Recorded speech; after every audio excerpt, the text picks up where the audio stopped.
Hello. Hello.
Hello. Hello. Check. Check. Check.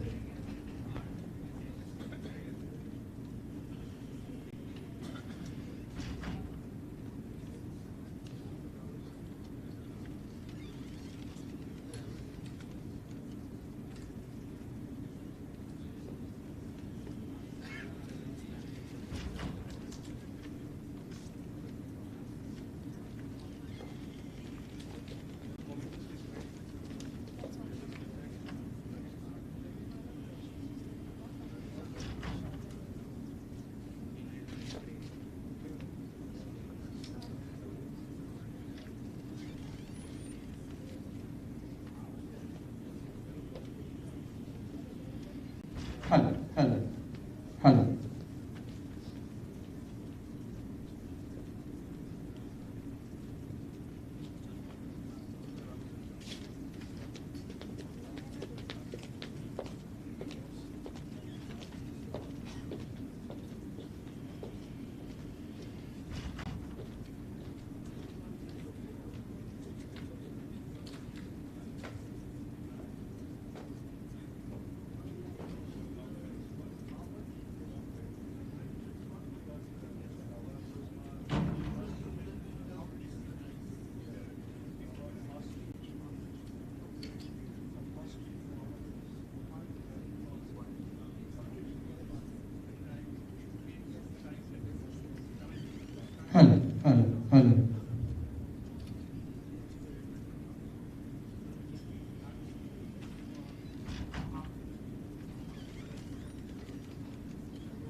చెప్పాలంటే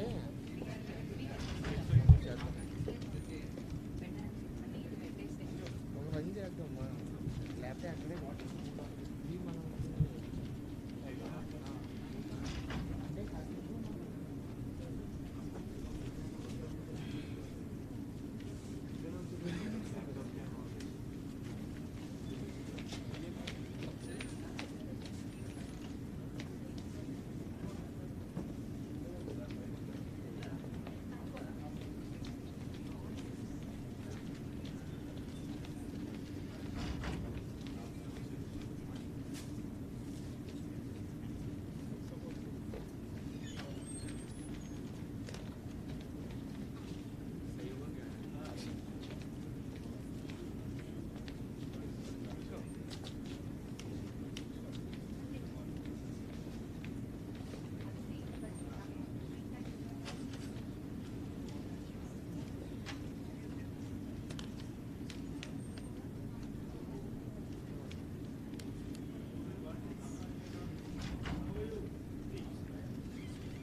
Seated, we don't have to call them to the dais. Okay.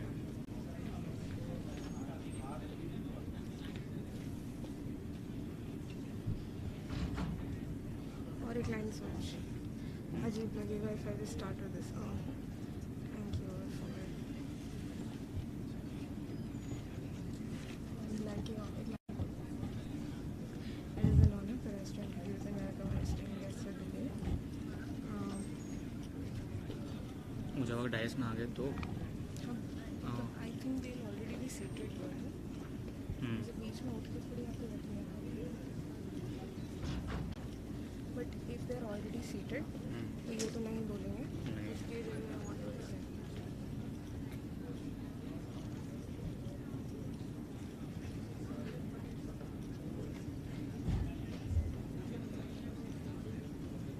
We have with us here.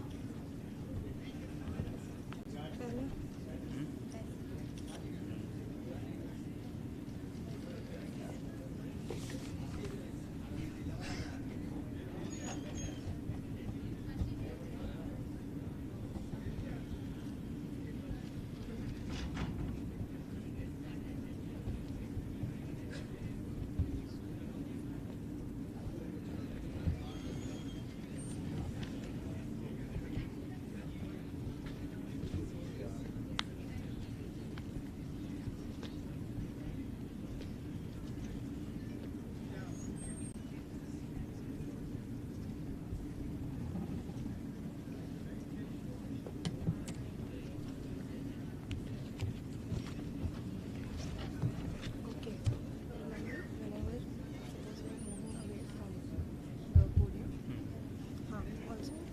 Lecture है क्या जिसके लिए हम बुला रहे हैं?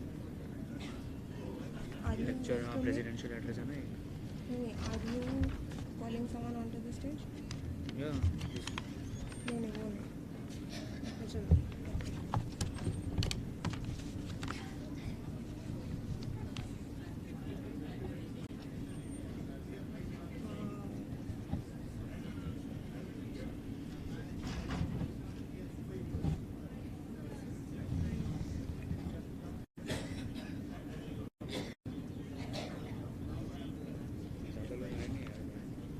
वेट करना पड़ेगा. कोई है सर राजा सर है किसी से पूछना पड़ेगा मैथ्स कितना देर वेट करना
कोयल से बात करते बात.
come to the dais. हाँ Okay.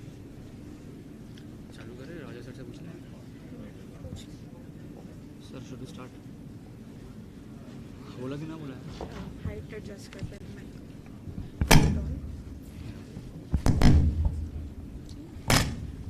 Yeah. Ladies and gentlemen, the inaugural session is going to commence in 5 minutes. Please be seated.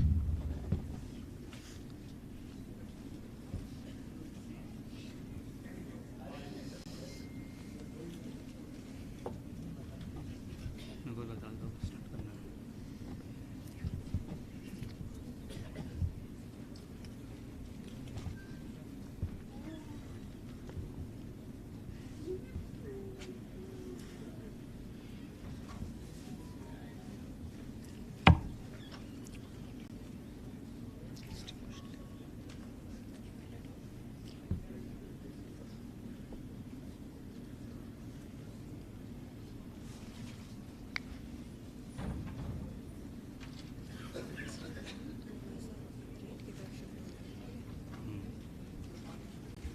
मैं लेफ्ट में आ जाऊंगा sir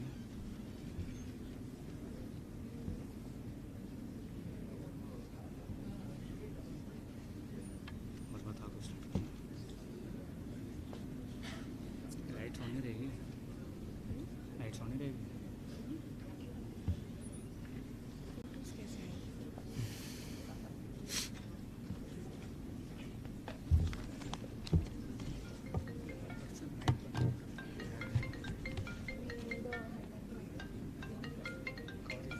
this tongue on the mirror.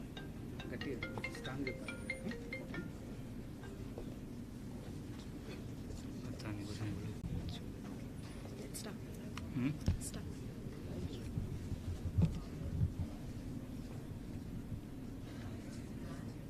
जाना तो कोई नहीं मेरा बैग में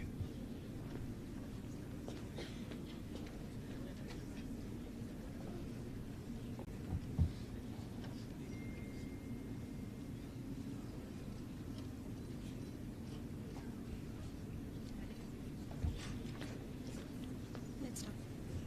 Start. Start. Good morning, one and all, distinguished guests and attendees. We welcome you all to the 57th Annual Conference of the Indian Econometrics Society. It is a matter of great pride for the School of Economics, University of Hyderabad, to be holding this conference. We aim to facilitate in providing a platform for academicians, researchers, and practitioners from across the country to interact, exchange, and discuss the ideas. Through the course of these days, we'll be having lectures from eminent economists, keynote addresses, as well as chairing technical sessions. The Society will also declare the annual awards, that is the Professor M.J. Manohar Rao Award and Professor A.L. Nagar Award. Apart from that, also Mahalanobis Award will be awarded in this conference. Good morning, everyone. It is an honor for us to introduce and welcome our esteemed guests for the day. We are extremely grateful for having you all here. We request these guests to kindly come up to the dais. First, I'd like to welcome Professor B.J. Rao, the Chair for the inaugural session and Vice Chancellor of the University of Hyderabad. Sir has worked as the Dean Faculty at the Indian Institute of Science Education and Research, Tirupati. He has spearheaded research in the domain of biology, having to his credit 181 publications. He is a fellow of all the 3 national academies in India and is the Sir J.C. Bose Fellow of the Department of Science and Technology. Thank you, sir. Next, we have our guests of honor, Professor V.R. Panchmukhi, the Chairman of the Indian Econometrics Society. Professor Panchmukhi has held numerous executive and advisory positions over the years: Managing Editor, Indian Economic Journal, former Chairman, ICSSR, Chairman of TIES Trust, and Vice Chairman of the Indian Economic Association Trust for Research and Development, to name a few. We are truly honored to have you amongst here, sir. Next, I welcome Professor K.L. Krishna. He is the former professor and head of Department of Economics at the Delhi School of Economics. He ranks amongst the most distinguished economists in India. He is the former chairman of the Center for Economic and Social Studies, CESS Hyderabad, and MIDS Chennai. He is also the honorary research advisor, Center for Development Economics, Delhi School of Economics. Our next guest for today is Dr. Nitin Desai. Sir was Under Secretary General for Department of Economic and Social Affairs of the United Nations from 1997 to 2003. He has also served as Secretary and Chief Economic Advisor in the Ministry of Finance. He has served as Deputy Secretary General of the 1992 United Nations Conference on Environment and Development. We welcome you, sir. Next, we would like to invite Professor M. Ramachandran. He is currently the Professor of Economics at Pondicherry University. He has earlier served as RBI Chair at the Institute for Social and Economic Change and has held the post of the Vice President of the Indian Econometric Society from 2014 to 2016. Hello, sir. Professor R.V. Ramanamurthy, currently the Dean and the Dean of the School of Economics, University of Hyderabad. He has professional association with 5 international and national academic bodies and has been recognized by the World Association of Political Economy for his distinguished contribution to the field. Next, we would like to invite on stage Professor Debashish Acharya. He is Professor of Economics at University of Hyderabad and Organizing Secretary of this conference. Next, we would like to invite on stage Professor N.R. Bhanumurthy. He is Secretary of the Indian Econometric Society since 2006 and also Managing Trustee of the Indian Economic Association Trust and for Research and Development since 2010. Sir is currently the Vice Chancellor of B.R. Ambedkar School of Economics. Our chief guest for the day, Dr. Bibek Debroy, could unfortunately not be present here in person due to other urgent engagements at the Prime Minister's office. We are, however, glad to inform you all that he'll be joining us via video conference at 11:30 a.m. Thank you all. Let us now begin the conference. I would like to invite to the podium Professor Debashish Acharya, the Organizing Secretary, for opening remarks and formally welcoming our guests.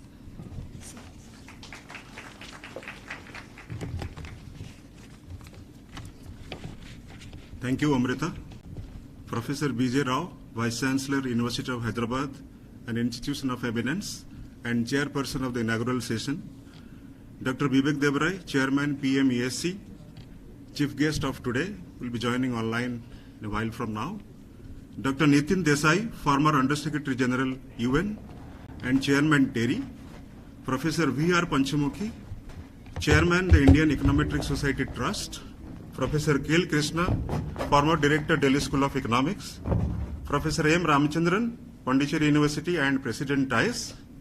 Professor N.R. Bhanumurthy, VC, Dr. B.R. Ambedkar, Bengaluru School of Economics, University, base university it's known as. Secretary TIES, Professor R.B. Ramanamurthy, Dean School of Economics. Delegates of 57th TIES. My colleagues from the School of Economics, Deans of Schools, staff, ladies and gentlemen, and my dear students. We will be joined by Dr. Y.V. Reddy, former Governor of the Reserve Bank of India, amongst us today. Dr. Reddy was also the honorary professor in our school in the past.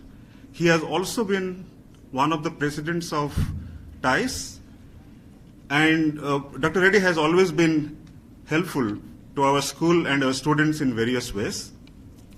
On behalf of our Vice Chancellor, Professor B.J. Rao, and on behalf of the Organizing Committee of the 57th TIES Annual Conference, I wish you all a very happy New Year, and I also extend a warm welcome to this green campus of University of Hyderabad, and also to the 57th TIES Conference. I thankfully acknowledge the presence of Professor J. Mahendra Reddy, Advisor IFHE, ICFI Foundation for Higher Education, and former Vice Chancellor of ICFI University. Professor S. Srinivasamurthy, Director, Institute of Public Enterprise, Hyderabad. They are also our event sponsors. TIES didn't have any online conference during the pandemic, and this year TIES resumes its annual conference, after a gap of about 4 years. And our association with TIES, the School of Economics association with TIES, has actually a long history. In the past, the then Department of Economics organized TIES conference in 1997. In fact, Professor K.L. Krishna was the president. In 2008, we had another conference, which was organized by the Department of Economics. And in fact, it is a coincidence that the current Dean, Professor R.B. Ramanamurthy, was the local organizing secretary then.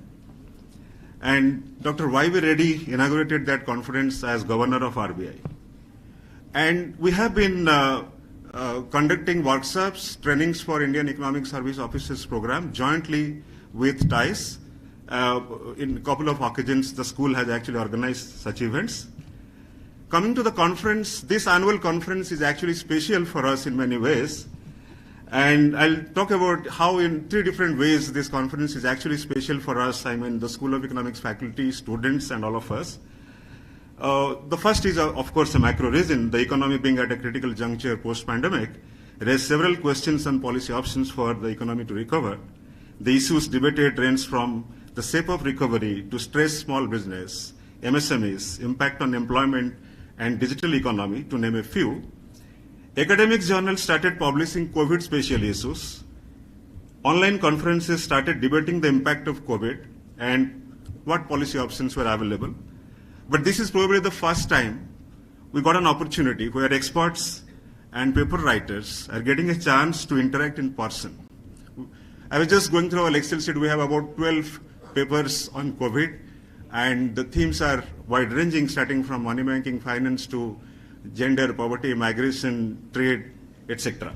The second way this conference is special is that we are honored with the presence of our celebrated past presidents, including Dr. Y.V. Reddy, Professor Sasanka Vide, member, Monetary Policy Committee, Professor Vikas Chitre, former Director, Gokhale Institute of Politics and Economics, Professor K.L. Krishna and Professor B.R. Panchamukhi on the dais, Professor R.B. Barman from Reserve Bank of India, Professor T.C.A. Anand, former Chief Statistician of Government of India, and Professor Biswajit Chatterjee, Jadavpur University. Lastly, Professor M. Ramachandran and Professor N.R. Bhanumurthy, we call him Bhanu, they are our illustrious alumni. In fact, Professor Ramachandran is the first alumnus from School of Economics, University of Hyderabad, to have become the president of TIES. And Professor Bhanumurthy is a popular policy economist who has been actively contributing to policy making in various capacities and to the public discourse on policies, starting from merits and demerits of freebies to the working of stimulus via fiscal multipliers to state finances. I'm just naming a few.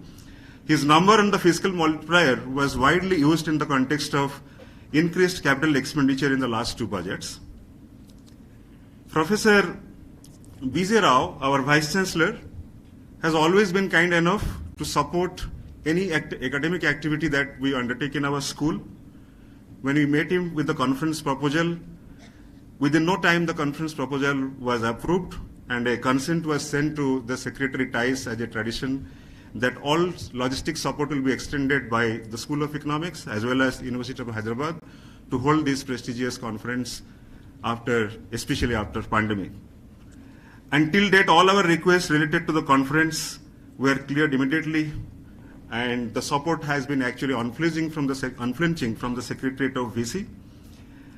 Professor B.J. Rao, an accomplished scientist from TIFR and ICER, in fact, takes interest in all disciplines in our university. We have 13 schools in all disciplines. Professor B.J. Rao takes interest equally, starting from sciences, social sciences to communication to arts and music. Coming to the background of the 57th TIES, when checked by TIES on the possibility of holding the conference here, we were a bit hesitant in the beginning, to be honest, to hold the conference, maybe because of some pandemic-led inertia and a bit of self-doubt whether we'll be able to do it for about 300 participants. But I must say that encouraging words from my Dean, Professor Ramanamurthy, support from my colleagues in the Department of Economics, scholars, staff, and most importantly, my dear students, did really instill confidence in us, and we're here today. The School of Economics, about students, the School of Economics has been training students in econometrics and applied econometrics since long. It has a long tradition, And School of Economics has been, as I said, jointly conducting programs where students have been participating related to econometrics and applied econometrics. And we had the good fortune of frequent visits by scholars like Professor K.L. Krishna and others who have always been encouraging our students and school in various ways. Lastly, I should say that our delegates may have faced some difficulties in the process. I request all of you to kindly bear with us, and we'll try our best to attend to your concerns post-inaugural. We did have challenges in arranging the logistics since we received about 600 papers this year. And I understand from the Secretary Ties that the number of papers really doubled this time. Whether it is a kind of post-pandemic effect because there was nothing happening in the last 4 years of TIES activities in person. And TIES encourages young scholars, and we could accommodate about 400 papers. And out of 400 papers, some of you are here. But I'm sure the fruitful deliberations and the special lectures that are lined up by Professor Errol D'Souza, Professor Poonam Gupta, Professor Sudipta Munle, and the special sessions on contributions by Professor R. Radhakrishna, late Professor Radhakrishna, and also a session on regional Telangana regional economy will, over the next 2 days, will compensate everything, the kind of difficulties we may have faced. And the technical sessions are actually uploaded in the portal. We got several queries on that. Now it is uploaded in the conference portal. You can always have a look at it, and some of you have got a copy. So let me again welcome all the dignitaries, people from media, our sponsor friends who have been supporting this conference, and delegates, and ladies and gentlemen, all of you again to the 57th TIES. Thank you very much.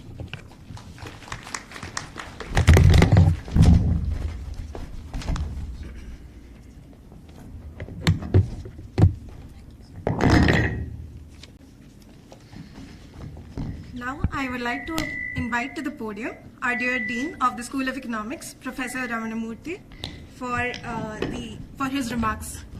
Thank you, sir.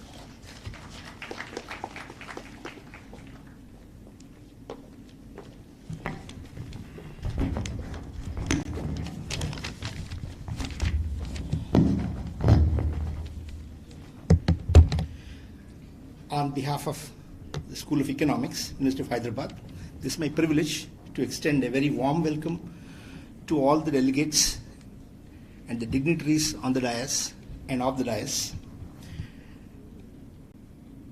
students, research scholars, my own colleagues and other friends. A special welcome to our Vice Chancellor, Professor B.J. Rao, a scientist power administrator of the university, under whose able leadership we are heading back to a V-shaped recovery from a COVID times to a pre-COVID normal. I am more sure about the university, sir, than our economy. My hearty welcome to the President, Professor M. Ramchandran, my senior when I was doing my PhD, and who is now the professor at University of Pondicherry, and Professor N.R. Bhanumurthy, Secretary of TIES, the ever unassuming academic who is the Vice Chancellor of Base University. Both of them being the illustrious alumni of the School of Economics. I am honored to welcome today's three guests of honor, Professor V.R. Panchamukhi, the Chairman TIES, the Dronacharya of TIES, and Professor K.L. Krishna, the former Director, Delhi School of Economics, who is the Bhishmacharya of the association. And the third guest, Dr. Nitin Desai, a former civil servant, advisor to the famous Brundtland Commission of 1983 that drafted the famous report on the state of the world environment titled Our Common Future. And also was Secretary General to the United Nations Department of Economics and Social Affairs. Once again, a warm welcome to all of you, sir, to this university. A happy coincidence is that, along with the President, Secretary, and the two organizing secretaries and myself, Dean, are being the alumnus of the school and sharing the dais today. It's a token of happiness to all of us before this August gathering. A few words about our school, which is now about 43-year-old in its age, running 4 programs with 18 faculty, 300-odd student strength, including research scholars. The school has produced about 85 PhDs, 120 MPhil dissertations. Students of the school are placed prominently in teaching, research, civil services, and in corporate jobs. It's of great satisfaction that our school produced a substantial number of teachers to all new central universities, IITs, and IIMs. All this is because of a well-rounded program carried here covering all diverse schools of economic theory, along with the quantitative tools and applications. The school actively organizes conferences and seminars. This is the 4th national conference this year we are organizing. We are proud and honored to hold this 57th annual conference of TIES for the 3rd time in the school now. Before I hand over to the chairman of the inaugural, as a dean of the school and a senior teacher, I would like to express a small concern before this August gathering of Econometrics Society, that there is a need to save our younger generations from becoming technique fetish and theory deficient in research. This is a serious concern because this makes us fall short of the philosophy of science and the principles of scientific research, of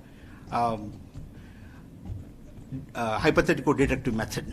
One has to combine theory as well as technique, measurement equally. And I hope we all would succeed. This is everybody's problem. And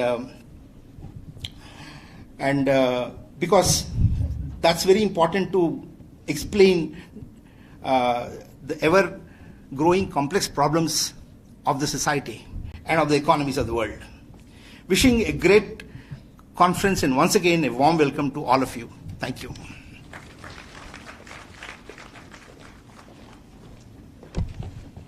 Thank you, Professor, for the welcome address.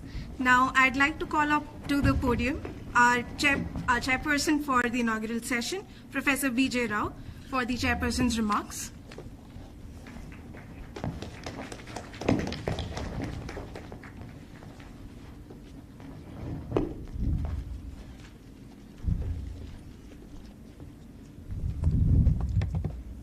Good morning to all of you.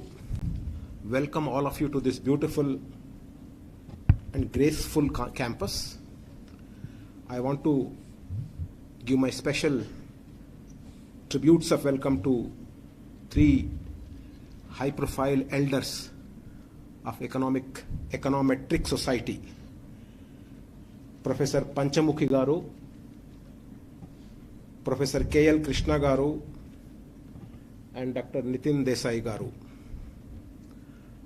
By accepting our invitation, you have really blessed us with your physical presence in this interesting era. I also want to welcome our own alumni, the pioneers, Bhanumurthy Garu and Ramachandran Garu. You have done very well for the university by being the ambassadors of this good quality of education that we have given here. Thank you. I also want to thank my own colleagues, Debashish, as well as Venkatramana Garu, for hand-holding this very important 3-day celebrations. This is 57th annual conference on the Econometric Society. I was really struck by the word "the." It is the society, therefore it's a very important society.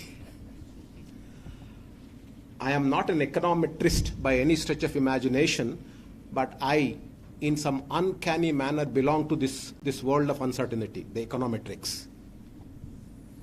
I come from genetics, where we look at data using statistical tools, develop theories, and make falsifiable hypotheses. It is the same journey that econometry goes through. exactly the same journey. Since we deal with the animate living world, things are very uncertain in biology as much as it is in econometry. Econometry being human behavioral science in some sense. So therefore, there is this uncanny resemblance between what I think about, what I do about, with what you discuss about here. One thing that really struck me while I was thinking about this uncanny similarity is that we deal with such profound variables in our day-to-day analysis that it is almost impossible to come up with ab initio theory. Ab initio theory of the sort that physicists and chemists come about. Theory of relativity is universal anywhere in the world, anywhere in the universe. The ultimate theory. In this kind of analysis, such theories do not exist because it is all hit with a lot of idiosyncrasies. In our analysis, parameters change. It's like the rules change as the game is being played.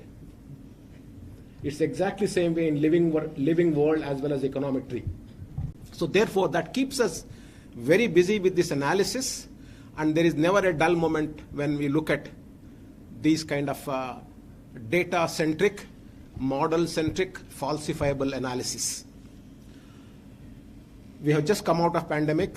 I just heard about the V-shaped recovery, and I know that V-shaped recovery is a very heavily controversial topic in many, many domains. So I don't want to go too deep into it. I leave it to the experts. However, recovery is there nevertheless.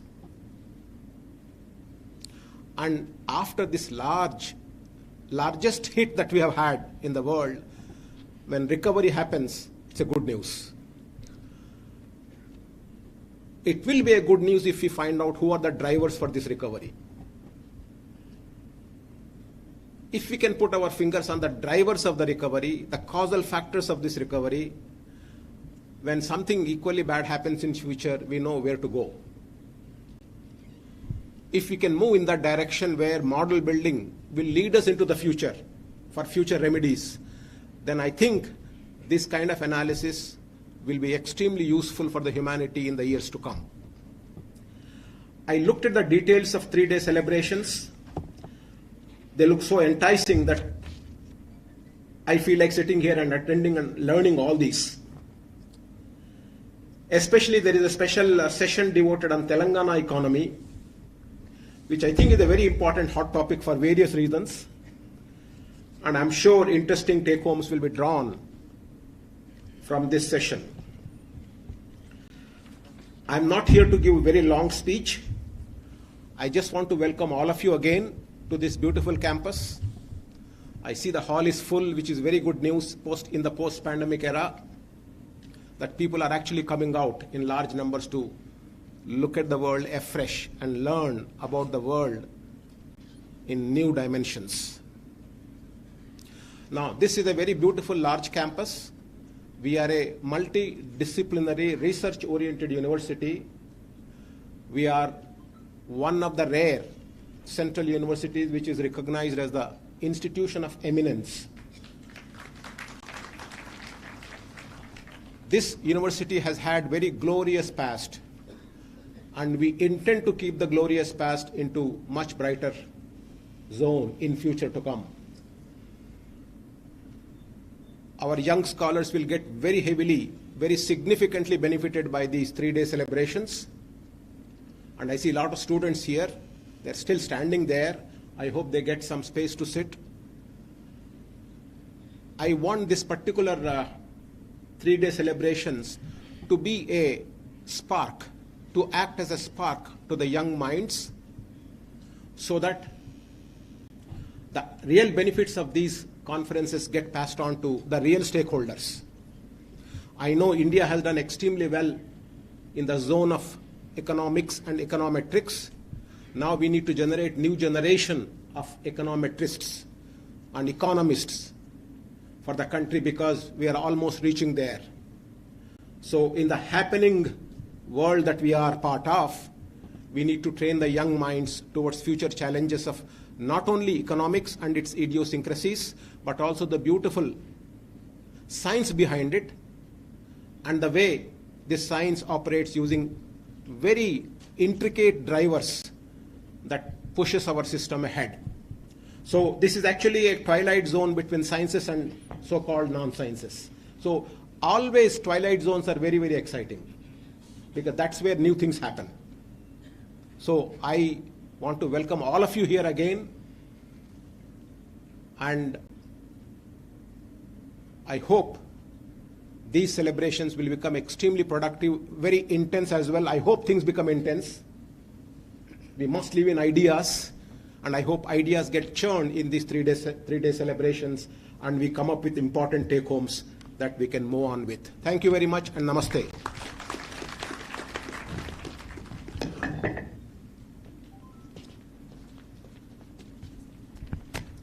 That was short but very insightful, Professor. We would now like to invite Professor M. Ramachandran for his presidential address.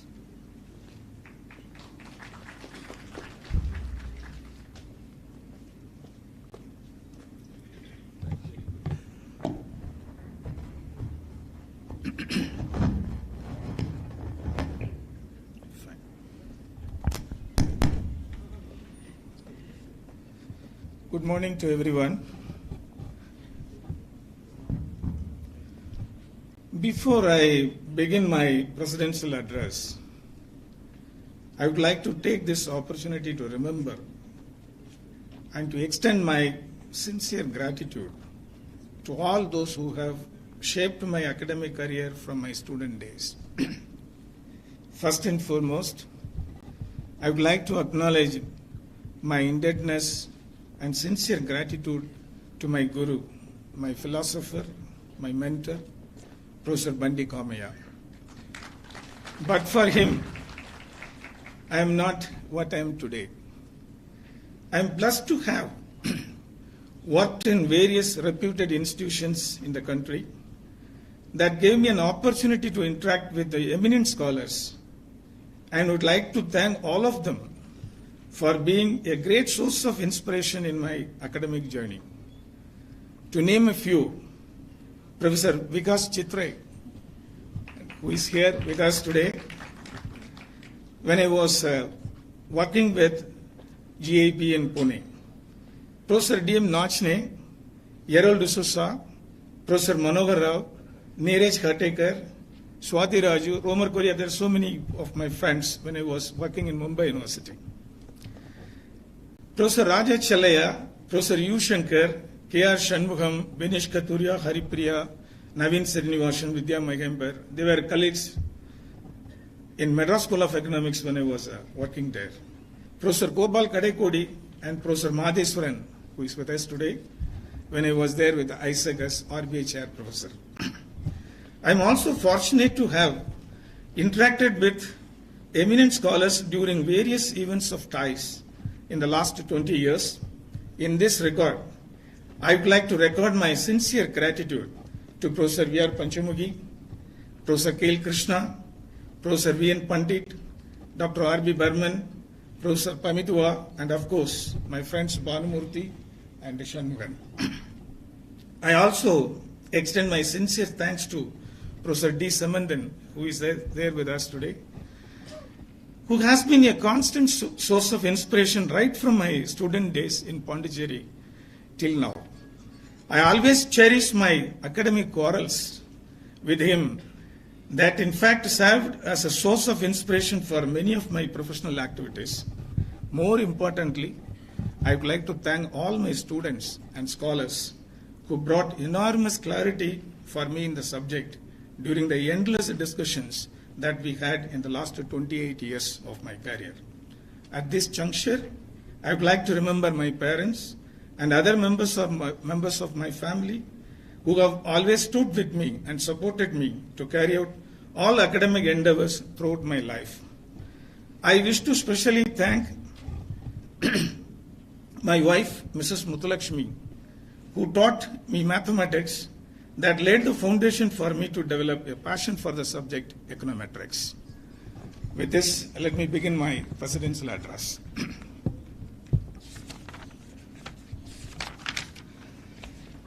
So the title of this speech is Official Intervention, Reserve Accumulation and Exchange Rate Volatility. Let me begin with the context and the relevance of the issue that I have taken for this speech.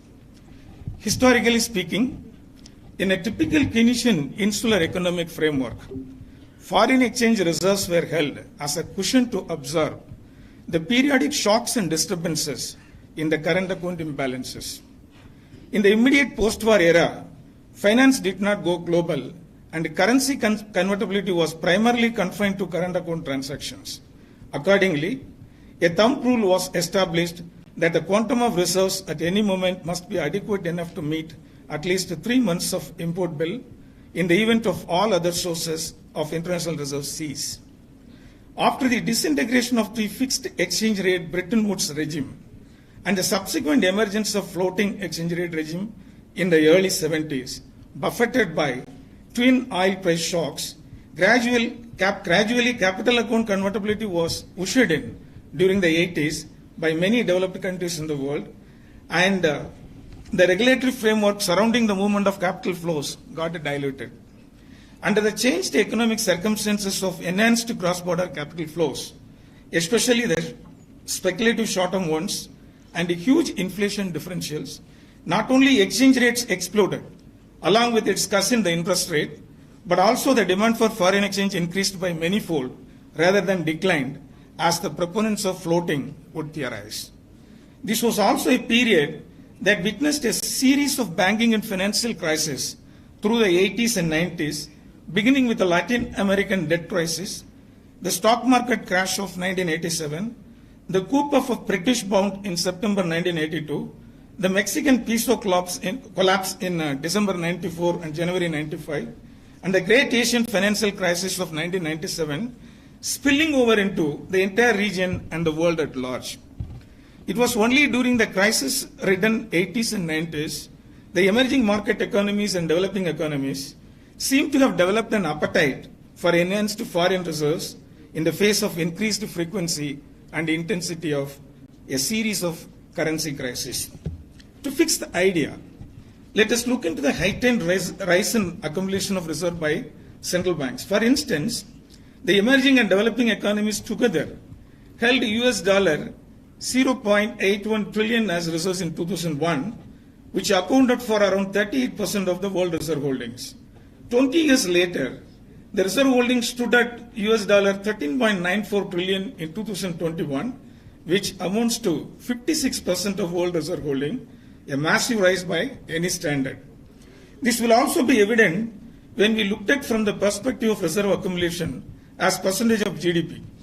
It increased from 11.28% in the year 2001 to 19.46% in 2021. Another important aspect of reserve accumulation is that a large proportion of world reserves is held only by a few countries.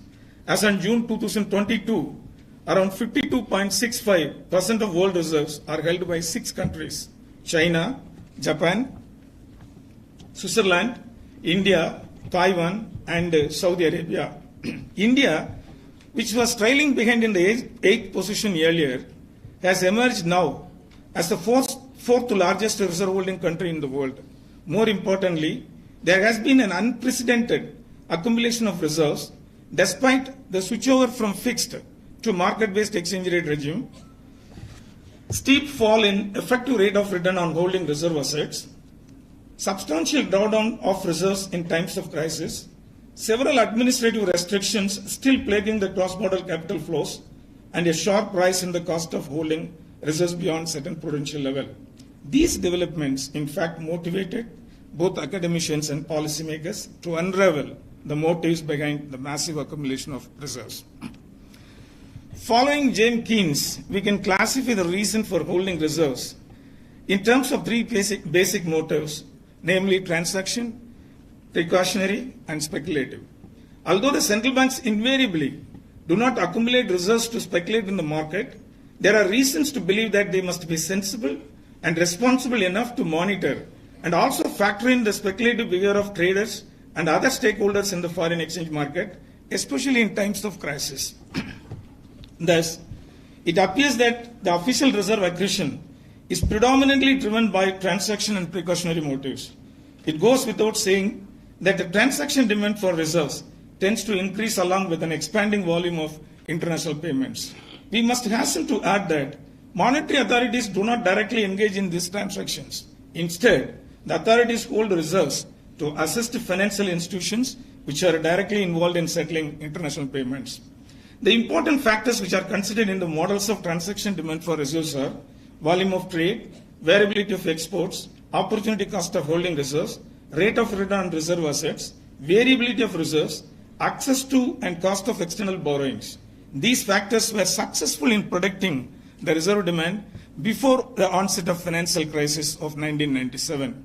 However, these models turned out to be inadequate as they failed to predict the reserve demand in the wake of Asian financial crisis. In this context, it is worth mentioning that the value of import by emerging market economies that stood at US $1.7 trillion in 2001 increased to US $10.12 trillion in 2021, registering an increase of around 500%. However, the value of import as percentage of GDP increased from 23.4 in 2001 to 24.7 in 2021.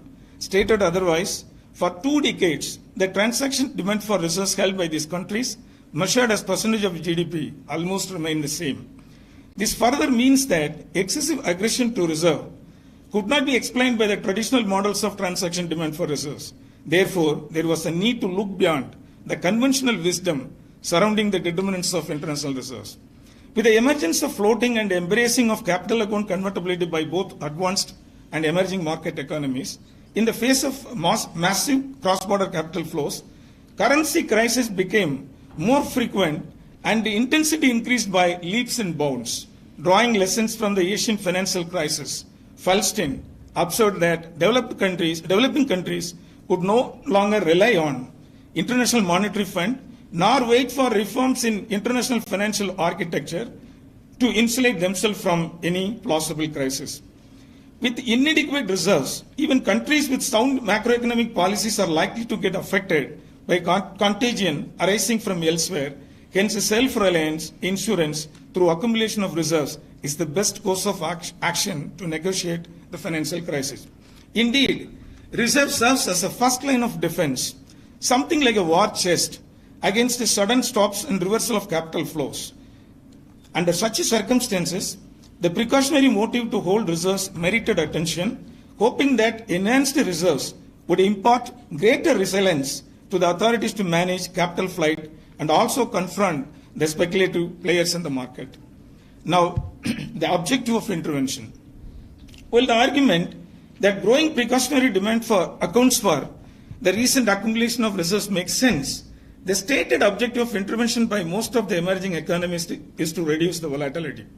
In this regard, we draw your attention to the explicitly stated objectives of intervention in the foreign exchange market for top 28 reserve holding countries presented in Appendix A.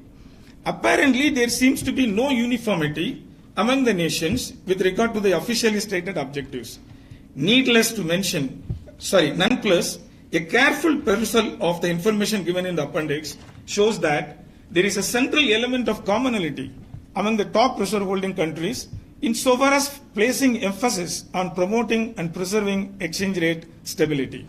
Such being the case, the authorities are constrained to pursue policy of leaning against the wind to moderate the fluctuations in exchange rate.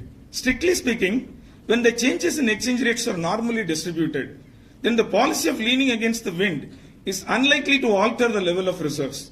If the distribution of change in exchange rate is negatively skewed, then there is a clear possibility of reserve accumulation as a consequence, and reserve accumulation will follow, reserve decumulation will follow in case the changes in exchange rates are positively skewed. However, when we look at the exchange rate scenario of most of the emerging economies, there is a secular tendency of currency vis-a-vis US dollar to depreciate over time, implying thereby that the intervention to stabilize exchange rate should have resulted in continuous loss of reserves. This means intervention that aims at minimizing volatility by following the strategy of leaning against the wind does not seem to be the only reason behind massive reserve accumulation. In this context, there are few empirical studies which have attempted to explore this issue. These studies highlight the fact that there is an asymmetry in the exchange market intervention, that is, the authority's reaction to appreciating currency is found to be relatively stronger than to depreciating currency of the same magnitude, and claim that such asymmetric intervention reflects fear of currency appreciation.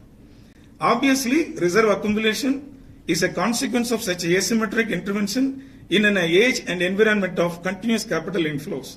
This means, apart from minimizing the volatility, intervention seems to have been often driven by the objective of resisting currency appreciation. Thus, there are behind-the-scene feedback effect embedded in the very process of intervention leading to reserve accumulation. Moreover, there are also certain fundamental reasons behind reserve accumulations, as their benefits outweigh the cost of holding reserves, and hence reserve accumulation becomes an independent objective by itself. For instance, countries with large reserves in their possession experienced a significant fall in the depletion of reserves in times of external crisis relative to low reserve holding countries. As a consequence, low reserve holding countries had to face a more significant decline in their real growth due to larger exchange rate volatility as compared to high reserve holding countries.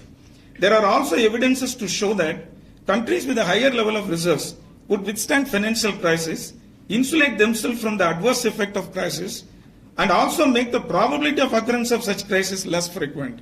In this context, Eisenman and Marian observed that uncertainty of capital flows in times of financial turmoil is unimportant and a matter of no consequence and significance when the expected reserve position is large relative to the potential bailout. Much worse, foreign lenders hesitate to extend new credit lines or to roll over existing credits. So they are more likely to withdraw their money rather than lend, causing a net outflow of capital. This means that the supply of foreign capital tends to become more inelastic in times of crisis. It is generally recognized that the limited access to foreign capital with the growing uncertainty surrounding it had triggered and intensified the 1997-98 Asian crisis. Under such circumstances, countries with inadequate level of reserves will have no option but to raise interest rate and opt for other policy measures to attract additional foreign capital. Needless to say, this involves serious macroeconomic adjustment costs in the form of a fall in investment, rise in unemployment, and output loss, etc. Accumulating reserves is also justified on the ground that the cost of building additional reserves is at times larger than the cost of holding high reserves. Hence, it is rational to maintain high level of reserves. In this context, it is suggested in some quarters that currency crisis-ridden countries could be floated freely so that the problem of reserve deficiency could be resolved for the time being. But that may not be a sensible option, as exchange rate explosion will have a serious ramification on key macroeconomic variables, as already documented in the literature. This only proves again that the accumulating foreign exchange reserves as insurance against any impending crisis is a better option than allowing the currency to float freely. Stated otherwise, currency float will not and cannot reduce the dependency of reserves. All these arguments in favor of reserve accumulation and special empirical evidences surrounding them clearly demonstrate that building up reserves is by itself an objective to be realized as the objective of stabilizing exchange rate. Now I'd like to produce some stylized fact between reserve accumulation in terms of certain reserve adequacy metrics with volatility of exchange rate. As you see in this graph, there is a clear evidence of negative relationship between volatility of exchange rate and reserve as months of import cover and reserve to short-term external debt. Not only that, it is non-linear. That means as you keep accumulating reserves, the marginal benefit is declining as the level of reserve increases. So this is a kind of stylized evidence that proves that holding reserve is beneficial. Holding reserve up to certain optimal level is beneficial in taming the exchange rate volatility. Now come to the section 4. The effectiveness of official intervention. Theoretically speaking, the need for intervention does not arise under free float. Hence, the demand for international reserve is negligible, if not zero. Empirical studies also demonstrate that larger the exchange rate flexibility, lesser will be the reserve demand. The advocates of free float always assert that exchange rate changes will continuously correct the incipient payment imbalances in the external sector. Hence, there is no need for official intervention in the foreign exchange market. This, however, appears to be a rosy theoretical scenario, and the alleged benefits of floating do not prevail on the ground. Calvo and Reinhardt, in this context, rightly observed that countries which claim to have maintained free or managed float at large resembled non-credible pacts and argued that the so-called demise of fixed exchange rate is a myth. So the fear of float seems to be more pervasive even among some developed countries. Further, there are ample evidences to show that flexible exchange rate regimes often are experienced with the excessive volatility in the foreign exchange market with attendant catastrophic effects on export, productivity, investment, employment, and other real economic activities. Under these circumstances, most of the developing countries opted for some sort of adjustable peg wherein exchange rate volatility could be lessened through appropriate intervention. Thus, a case for intervention gained additional currency. The studies attempting to investigate the efficacy of intervention largely try to understand whether the intervention alters the exchange rate level as well as the expectation of exchange rate in the direction desired. Also, there are studies to address the efficacy in terms of fulfilling the prime objective of intervention, that is minimizing exchange rate volatility, be it the level of exchange rate or its volatility. Available studies provide mixed evidence insofar as the efficacy of intervention is concerned. The impact of intervention varies depending upon the nature of exchange rate arrangements, the capacity to intervene, the level of reserve holding, that is the level of reserve holding, whether it is an announced intervention or a secret one, the econometric methodology used, the sample period, the frequency of time series data, and more importantly, whether the objective of intervention complements or conflicts with the other objective of monetary policy and fiscal policies, monetary and fiscal policies. Further, there is a limit on the capacity to when there is a limit on the capacity to intervene imposed by a shortfall of liquid assets, the objective of accumulating additional reserves gains merit related to the ambition of exchange rate stability. Under such circumstances, intervention is likely to trigger instead of dampening the volatility, especially in times of crisis. Indeed, the deployment of shelling out reserves in the market arises when the currency is under pressure to depreciate. Hence, the debate on reserve adequacy has relevance largely in the context of taming the volatility induced by unusual sharp currency depreciation. Therefore, we need to choose an econometric model that would account for the asymmetry imposed by the level of reserve holding and the efficacy of official intervention. Keeping these issues in mind, I choose the threshold vector auto regression model as it can identify the regime switching, asymmetry, and multiple equilibria in terms of reserve adequacy metrics in our context. Further, the model itself identifies whether there is a threshold level of reserves for reserve holding when we use the metrics of reserve adequacy as an indicator variable in the model. So the threshold vector autoregression model is given where Yt is a vector and A1 and A2 are parameter matrices capturing the contemporaneous structural relationship among the variables. And these are assumed to have a regressive restriction, and B1 and B2 are lat polynomial matrices, and this one is an indicator variable having gamma as a threshold value, and D is the delay parameter. The indicator variable assumes a value of 1 if the MT minus D is greater than gamma and 0 otherwise. If you know the threshold value gamma a priori, then it is convenient to test the threshold behavior by testing the null that A2 equals to B2 equals to 0. Okay? So another important aspect of this model is that the threshold level can be estimated by least squares for all possible threshold values, and a walled statistics is calculated to test the null that there is no difference between regimes. Balke reports 3 test statistics. One is the soup walled and average walled and exponential walled, which are determined based on maximized log determinants of the structural residuals of different regimes. In order to make the estimation possible, we have to preserve at least 15% of the observation, adjusted for number of parameters in the model are considered in each regime. Okay? So now the test for a TVR model. Next slide. Yeah. I consider India as a case to inspect whether or not intervention moderates exchange rate volatility. As far as the strategy of intervention is concerned, time and again, the RBI has been proclaiming that they do not have any targeted exchange rate. Instead, intervention primarily aims at avoiding undue fluctuation in exchange rate. In the context of increase in the frequency and the magnitude of short-term capital flows, it may not be possible to prevent the deviation of exchange rate away from the rate warranted by the fundamentals.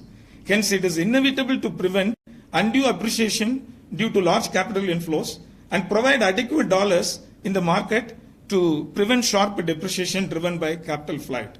Thus, minimizing the fluctuation in exchange rate unwarranted by fundamentals seems to be the primary concern of RBI's intervention in the foreign exchange market.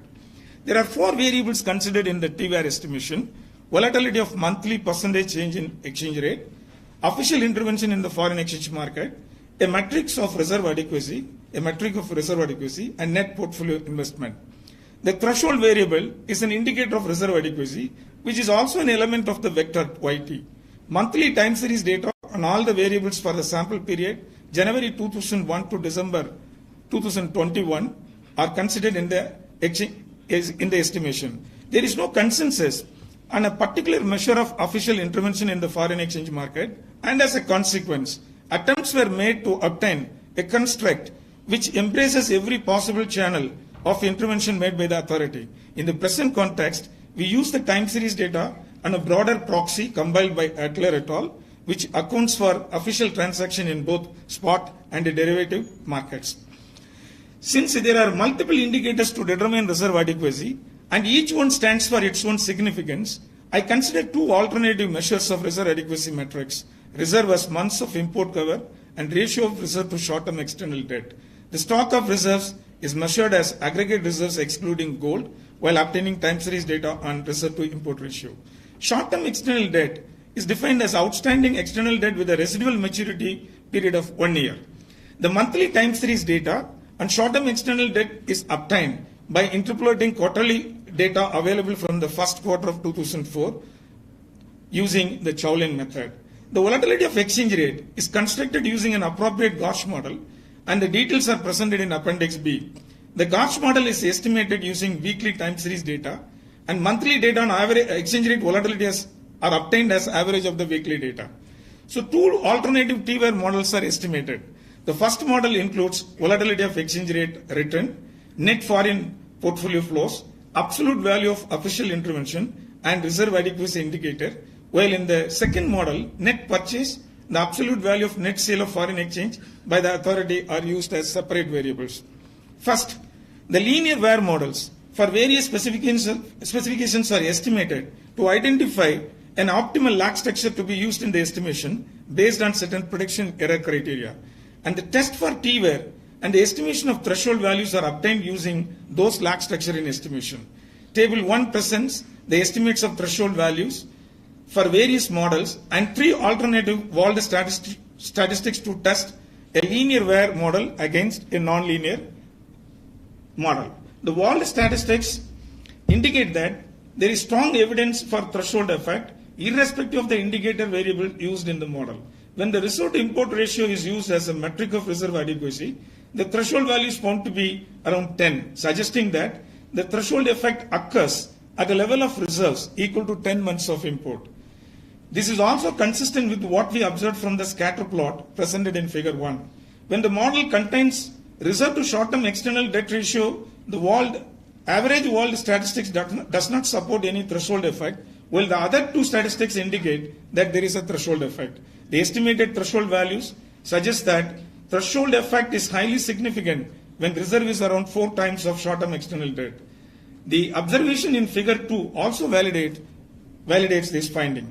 Now, the important aspect of this empirical exercise is obtaining the impulse response function. In this context, the impulse responses are non-linear. Okay? And I am focusing only on the responses of volatility to shocks in intervention or to shocks in purchase and net sale made by the authority. Okay? Now, you come to page number 11. Okay? The first paragraph. Figure 3 presents the response of exchange rate volatility over a time horizon of 6 months for the model that includes reserve as import cover as a threshold variable.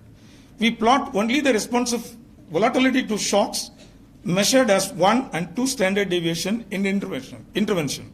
Also, we consider the absolute value of intervention, as what matters is the size of intervention, and for this reason, the absolute value of net sale of foreign exchange is considered in the estimation.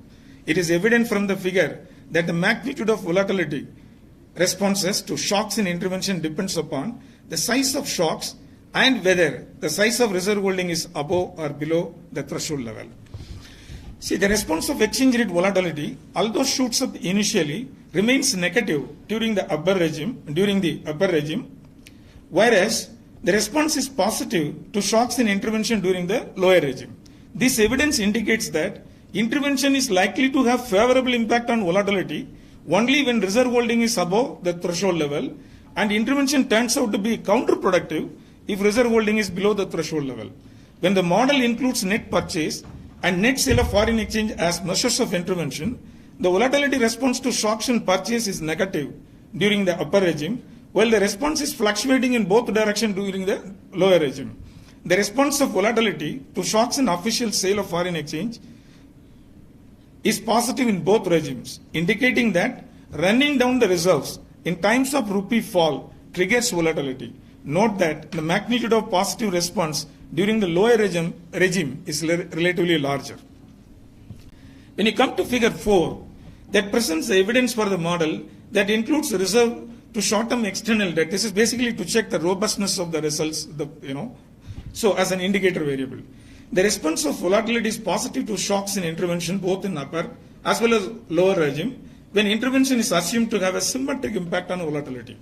However, the response is found to be negative to shocks in net purchase in both regimes.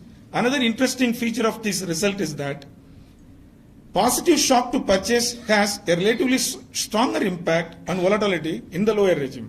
This may be due to the reason that there is an urge to build additional reserves whenever it is below the threshold level, and as a consequence, major part of the pressure on rupee appreciation is absorbed through official intervention.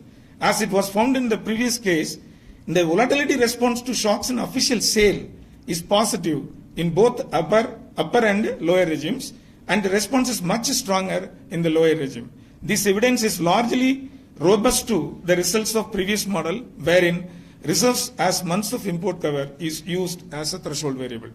There are a number of studies reporting evidence in favor of our finding that sale of foreign exchange that intends to minimize exchange rate volatility seems to have triggered the volatility. For instance, Parabas observed that intervention by Hungarian central bank would succeed in resisting appreciation than depreciation. This finding implies that intervention that intends to prevent depreciation may not be effective, and hence in reducing the volatility, especially in times of crisis. In the Indian context, Patnaik and Sagu infer by estimating an intervention reaction function that accounts for simultaneity between the volatility of exchange rate and intervention, that intervention is not always effective in reducing exchange rate volatility. A recent study by Shahai and myself estimates a dynamic Gauss model using a panel of 9 countries and find that intervention, in fact, increases volatility. The official intervention carried out by the Central Bank of Czech Republic during 2001 and 2 indicate that intervention had only weak impact on the spot rate and the risk reversal. However, this impact was small, and there was no evidence that intervention has had an influence on short-term exchange rate volatility. In fact, Mohandi observed that intervention works only when it was combined with other measures that intend to stabilize capital flows. Otherwise, intervention in several cases had no persistent effect on exchange rate, but rather exacerbated the exchange rate volatility in the wrong direction. If intervention triggers volatility, then it raises a sensational question as to why should intervene. And if intervention is undesirable, then why to accumulate reserves? To address this issue, we extend the TVAR model by incorporating 2 variables. One is change in percentage change in exchange rate, and change in the percentage change in exchange rate. This is a measure of acceleration in exchange rate fall or rise. Okay? Intervention can reduce the variability of exchange rate if only it can change the direction of exchange rate movement. This simply means that the official sale of foreign exchange must result in appreciation of currency. In this regard, we present in table 2 the cumulative sum of impulse response coefficients of percentage change in exchange rate and change in percentage change in exchange rate, a measure of acceleration in exchange rate changes over 15 months. If you look at this table, official purchase can reduce a positive shock to purchase has a negative impact on the change in exchange rate, while positive impact on the second order differences of exchange rate, both under upper and lower regimes, irrespective of the adequacy indicator variable used in the model. This evidence implies that official purchase can reduce the pace of appreciation, but it cannot revert the direction of exchange rate. Similarly, the estimates relating to the response of first and second order difference of exchange rate to a positive shock to absolute sale suggest that shelling reserves in the market cannot revert the direction of exchange rate movement, rather it can reduce the pace of depreciation. These evidence also imply that official intervention cannot prevent volatility from rising, rather it is likely to moderate the increase in volatility. Further, these findings suggest that there is a differential impact of purchase and sale of foreign exchange on exchange rate volatility. Such asymmetry in the intervention also reflect the fact the reaction of the authority to appreciating currency is much stronger than to depreciating currency of the same magnitude. This evidence is consistent with the findings of myself and Srinivasan, Magamber, and there are few studies. And Pontines and Rajan, reporting similar evidences for a set of emerging countries, further argue that such asymmetry in intervention exhibits, as I have already pointed out, there is a fear of currency appreciation on the part of the authority. Therefore, it's not appealing to treat the impact of official purchase and sale of foreign exchange symmetrically in the models of exchange rate volatility. Now let me conclude whatever I have found with this empirical estimation. This is an attempt to explore the rationale behind the unprecedented accumulation of reserves, especially by emerging economies, and to investigate whether the Reserve Bank of India could succeed with its intervention activity in stabilizing exchange rate during the last 2 decades. The conventional wisdom that defined the reserve demand before the onset of Asian financial crisis in the mid-90s became inadequate and hence irrelevant thereafter. While the increase in the intensity and frequency of financial crisis, the precautionary demand for reserves merited more attention than ever before. Also, the asymmetry in the official intervention, often triggered by the fear of currency appreciation, cannot be ignored in explaining reserve accretion.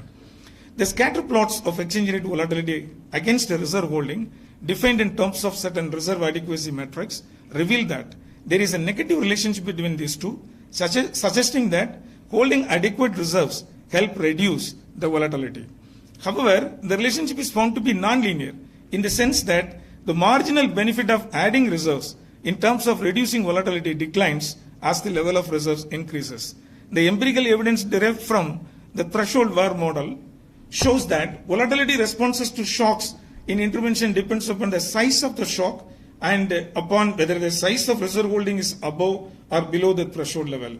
So the volatility of exchange rate negatively associated with the official purchase of foreign exchange, and also the response of volatility is larger in magnitude when the level of reserve is below the threshold level. On the contrary, official sale triggers volatility irrespective of whether the reserve holding is above or below the threshold level. The striking feature of the empirical finding of the study is intervention, especially when the currency is under pressure to depreciate, triggers volatility.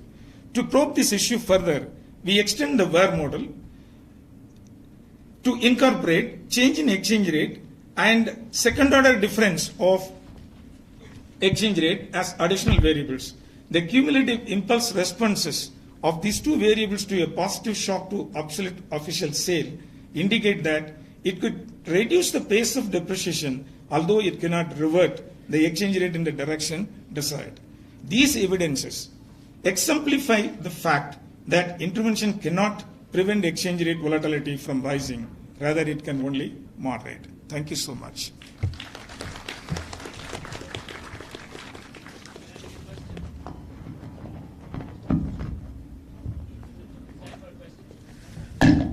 Sir, this is, we can discuss outside because, yeah.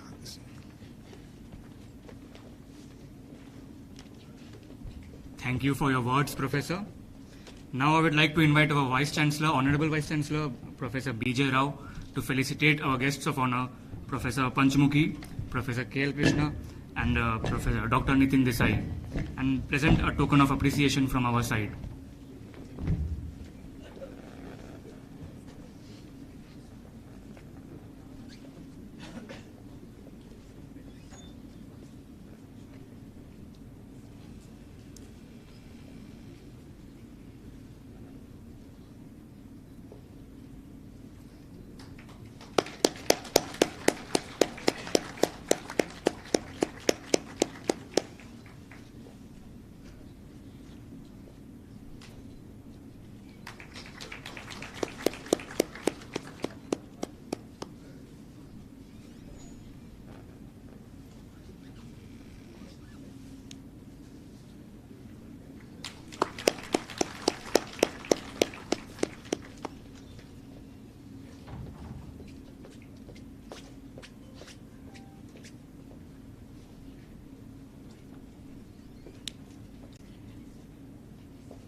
Professor K.L. Krishna, everybody.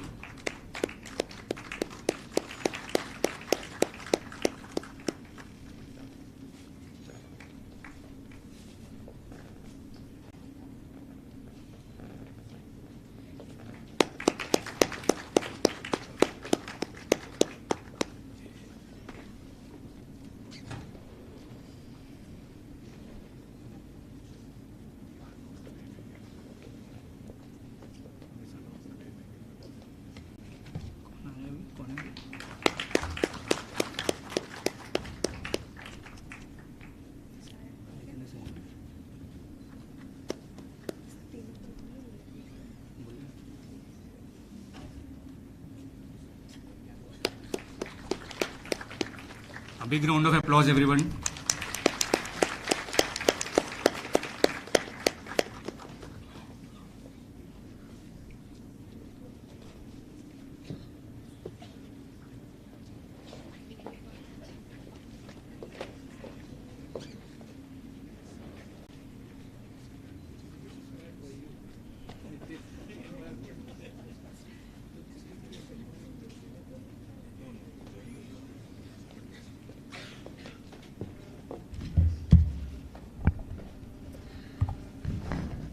Now we move on to the address by the chief guest, Dr. Bibek Debroy. He will be joining us via video conference. If we can get the link set up first.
We have, in fact, Professor Bhanumurthy, the secretary gave me 1 hour time. I finished it in 36 minutes. So we are ahead of time. So in fact, I deliberately made it as a brief presentation, not to keep the audience for longer time. Okay. So the elaborate version of this paper will be made available in the Journal of Quantitative Economics. So, now, since we have another 10 minutes, I would like to take questions from audience, please. Please hand over the mic.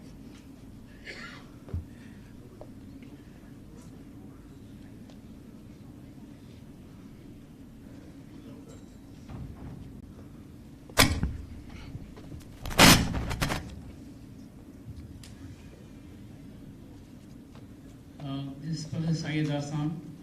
Thank you, Mr. Ramachandran. It's an interesting presentation. My question is that if you have data that would separate out interventions which are anticipative rather than reactive, if central bank does research and it fears there may be some volatility in the market and it starts intervening in advance the actual fall of the currency, do you think that's going to be an important determinator of whether the intervention succeeds or not? So that's why, there is a connection. Actually, you cannot separate these two things. Are they reacting? Are they planning to accumulate reserves?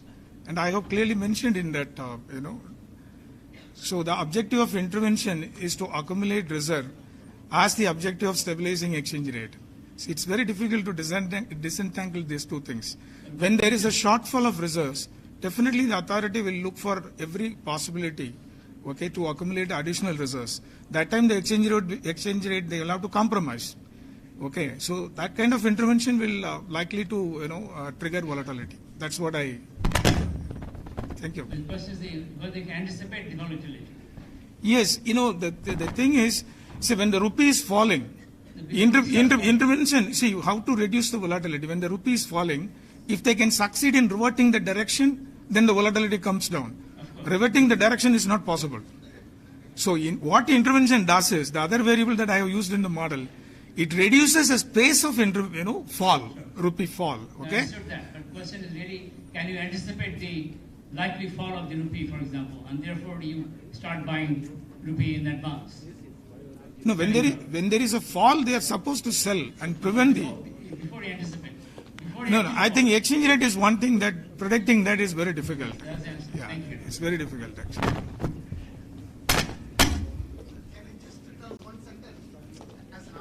Please, sir. Here we are having two interesting scenarios. Normally we say exchange rate is the objective to be accomplished. Here we are getting an interesting scene. Not only exchange rate, forex reserves accumulation itself becomes the objective to be realized. So in it we are having a trade-off. Like Flips curve trade-off, we are having a trade-off between achieving exchange rate stability and also forex stability. Then one more important straight answer to your question. The central bank is always anticipating. No, just one sentence. No, Keshav joined. Okay. Sorry, sir.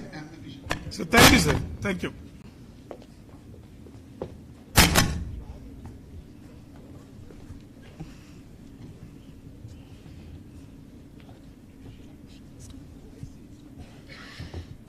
Good morning, sir. It is a privilege to have with us as our chief guest today, Dr. Bibek Debroy. For those who don't know, sir is a distinguished economist, a Padma Shri awardee, and is currently serving as the chairman of Economic Advisory Council to the Prime Minister, Government of India. He's also visiting honorary senior research fellow at the Institute for South Asian Studies in National Institute of Singapore and was a member of Niti Aayog. So we would like you to please share your views with us.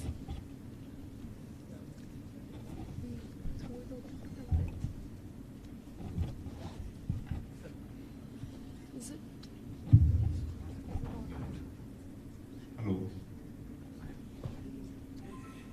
Are we audible, sir? Am I audible? Oh, you are not audible, sir. You are not audible.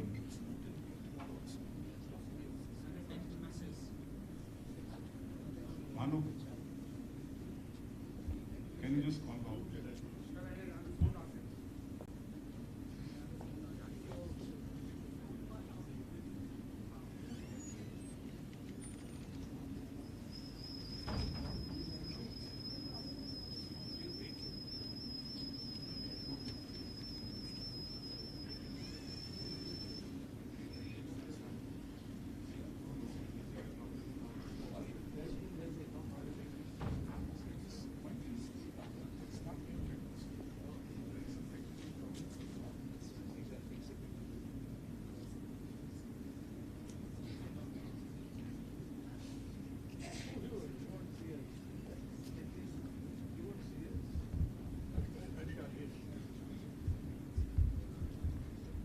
Am I audible now to you?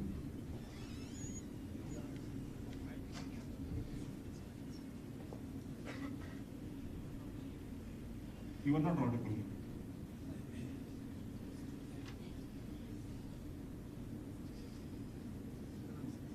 Am I audible, sir?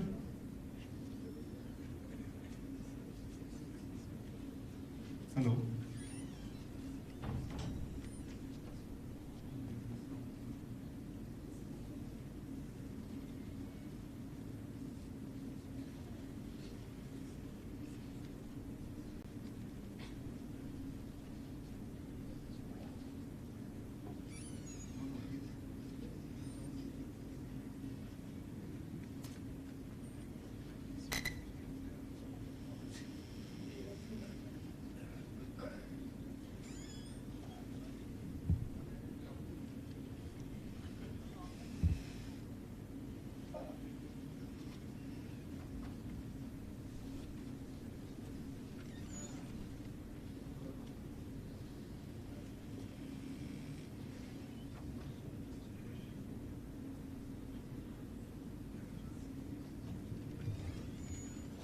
I can hear you. Now we can hear you, sir. Okay, all right. Thank you. Shall we start? Yes. Yes. Did you Shall hear? we start? Amrita, you can say.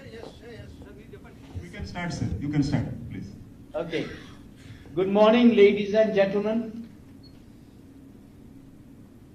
Let me thank everyone for having invited me to address you. In particular, I'd like to thank Professor Bhanumurthy. It would have been far better had I been able to be present there physically. But in view of some work commitments that I had in Delhi, I was unable to make it, and hence we have to resort to this virtual mode, much to my regret. This virtual mode is a mode all of us got familiar with when the COVID pandemic was amidst us. Years have passed. Several of us have lost our near ones, our dear ones. Many of us have ourselves been through COVID and have suffered. It is worthwhile spending a couple of minutes looking back at COVID. If we cast our minds back, in March 2020, there were alarm bells often articulated from abroad, alarm bells that suggested India would go down under, India would not be able to handle the pandemic, the mortality figures would be enormous, millions of Indians would die, India would never be able to produce a vaccine, India would never be able to vaccinate its population.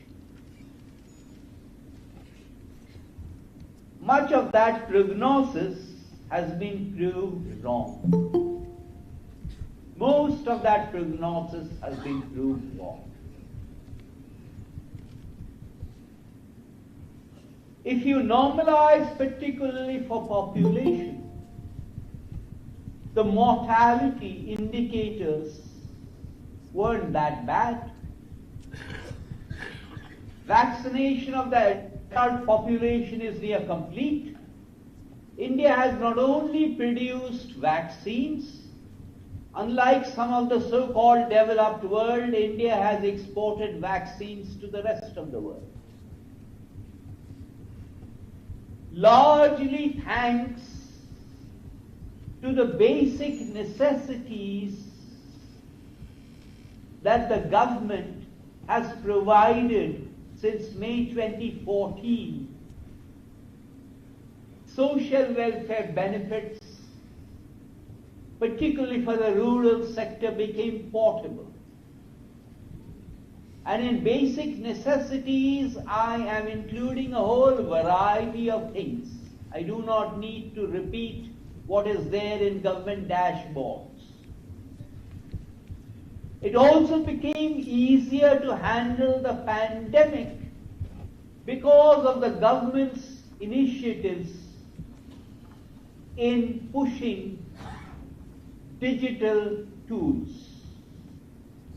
I say all this not with a view to instilling a sense of complacency, but just to drive home the point that without being complacent, India and citizens need to be proud that we managed to handle a crisis that was exogenously foisted upon us. I don't need to cite economic indicators to indicate that after the COVID consequences, after the lockdown, the economy has revived. Consequently, it is the expectation of not only from people within the government, but also people outside the government that this year real rate of growth is going to be somewhere between 6.8 to 7%. The more interesting question for all of us is to ask, what is likely to be the rate of growth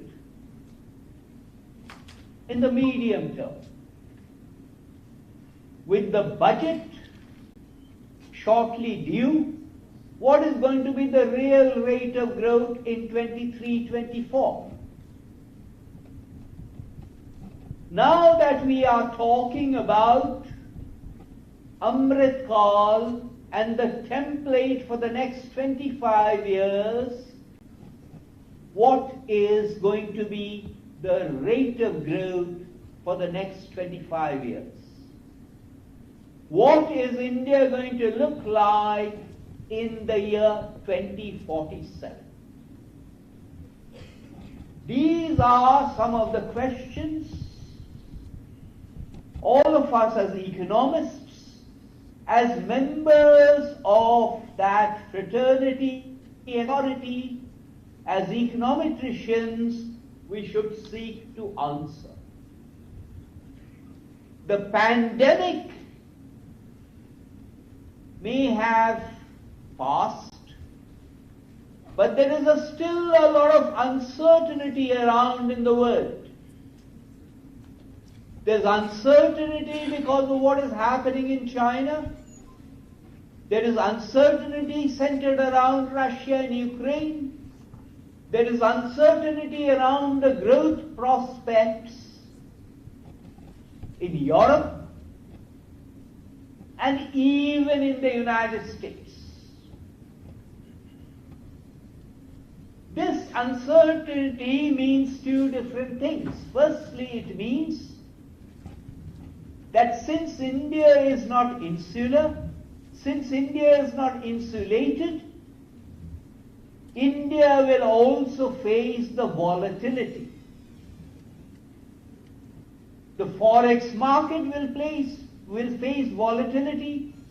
The capital market will face volatility. The exchange rate will face volatility. Depending on what happens to commodity prices, since we import a lot of crude, the inflation rate, the imported inflation part of it will also be subjected to some uncertainty. In addition to this, in terms of drivers of real growth, in terms of the national income identity, there are four sources of growth.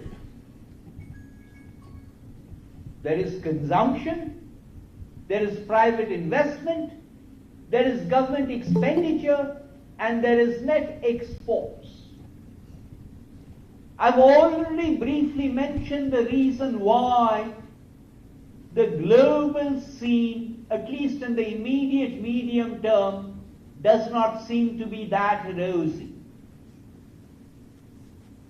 We often tend to forget that when India did 9% in real terms, 9% real growth in real terms, net exports had performed quite well.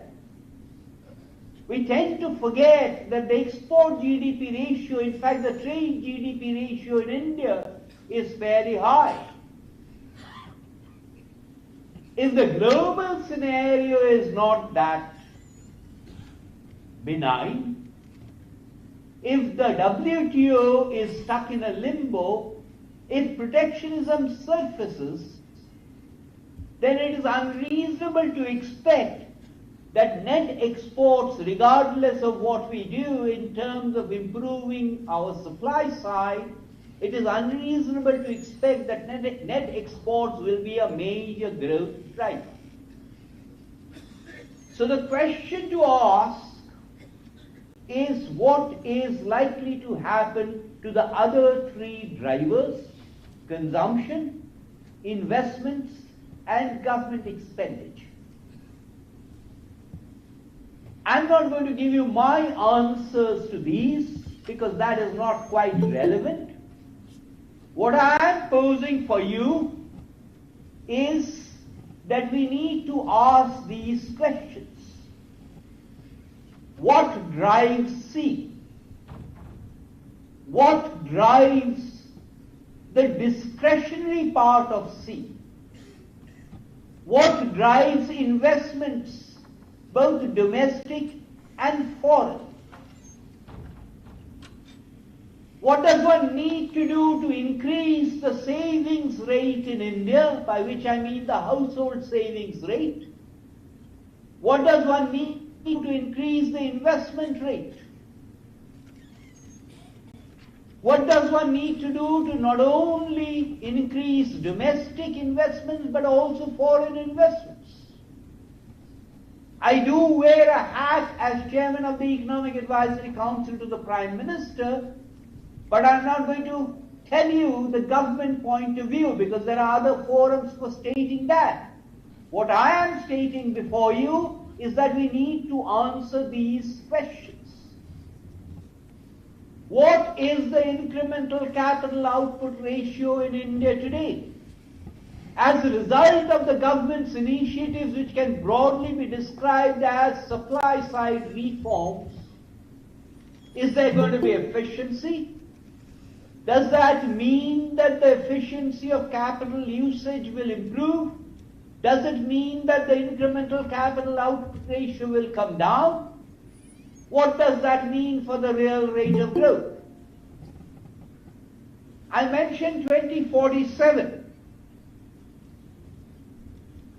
2047 is a long, long way off. But I would like you to remember that the famous Goldman Sachs report, Dreaming with the BRICS, that contemplated a real rate of growth for India on an average of only 5.5%. Today, if India does 5.5%, there will be despair all around. Just to illustrate how aspirations have changed. 2047, when we do cross-country comparisons, we tend to use US dollars for comparison. Each one of us can sit down with his or her calculator or even the mobile phone, if not the laptop,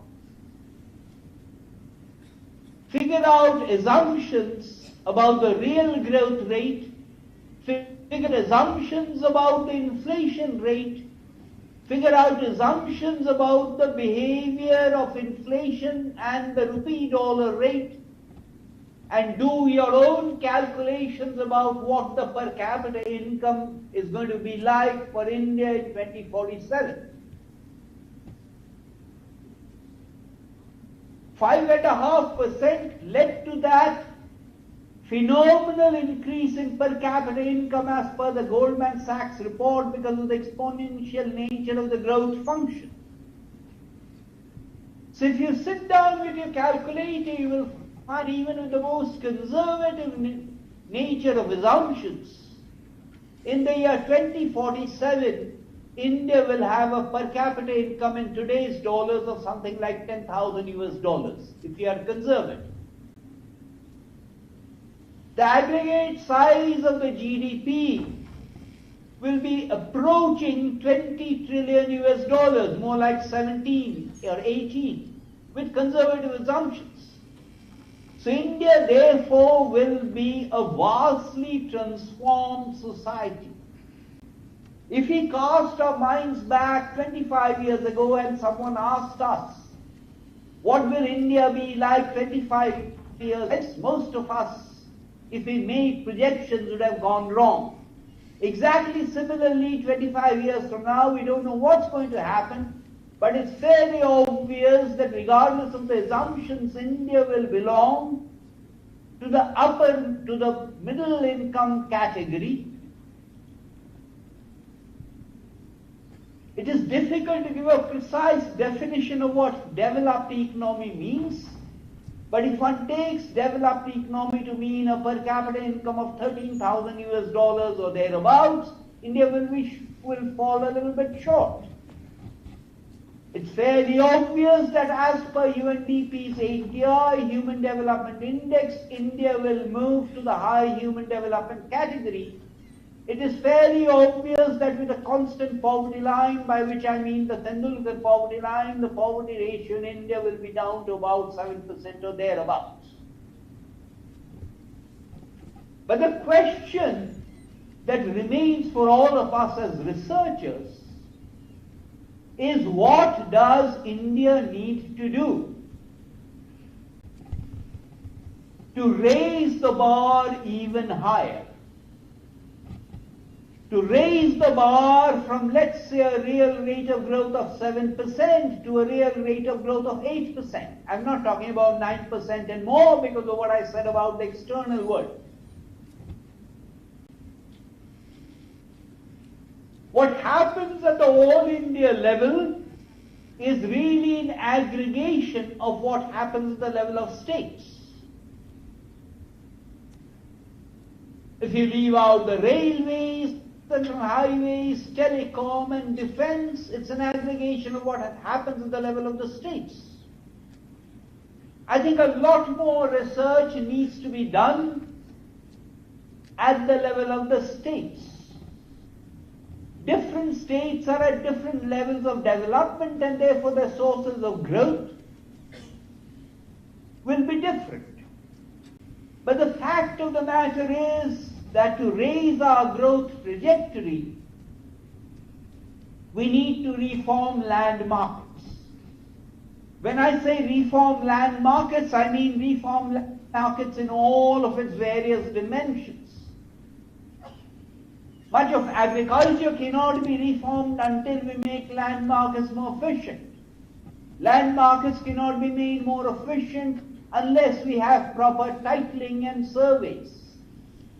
Similarly, we need to make labor markets more efficient. We need to make capital markets more efficient.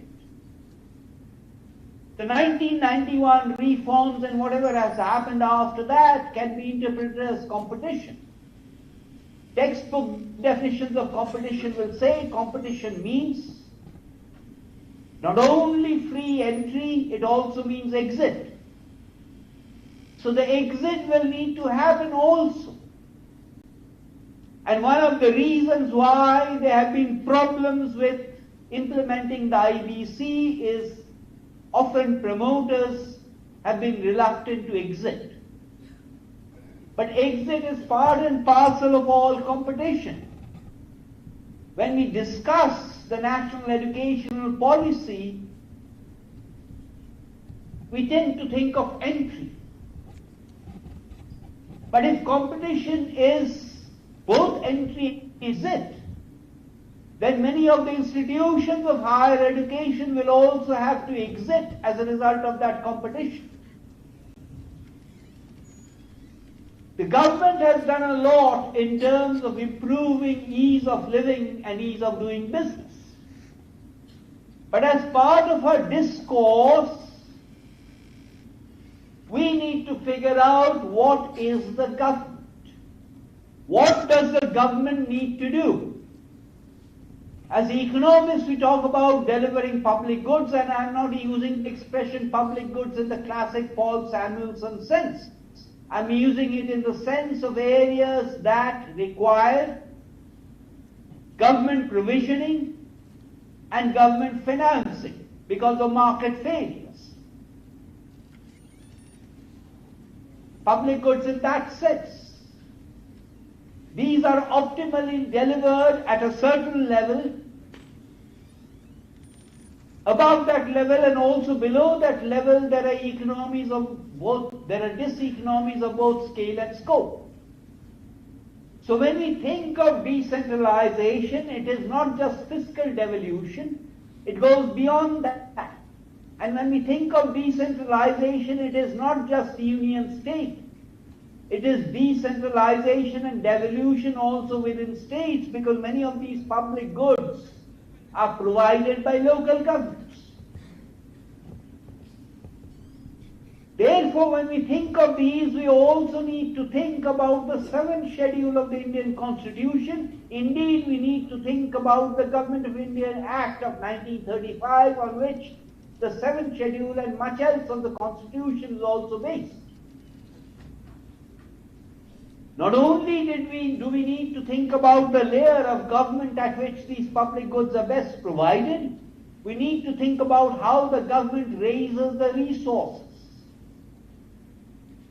The resources mean non-tax or they mean tax. We need to agree, at least as economists, that both on direct and indirect taxes we need a vast simplified system which reduces compliance costs, which reduces litigation. So we need a simplified GST and we need a simplified system of direct taxes also.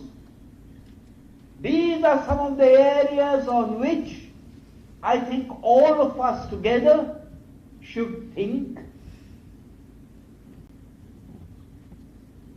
And the research that we collectively produce will educate, illuminate all of us and make policy decisions much better informed. I've given you some of my stray thoughts. Thank you once again for having invited me. And I apologize once again for not being in a position to be physically present. I wish the conference all success, and yet again I wish to express my thanks to Professor Bhanumurthy for having invited me.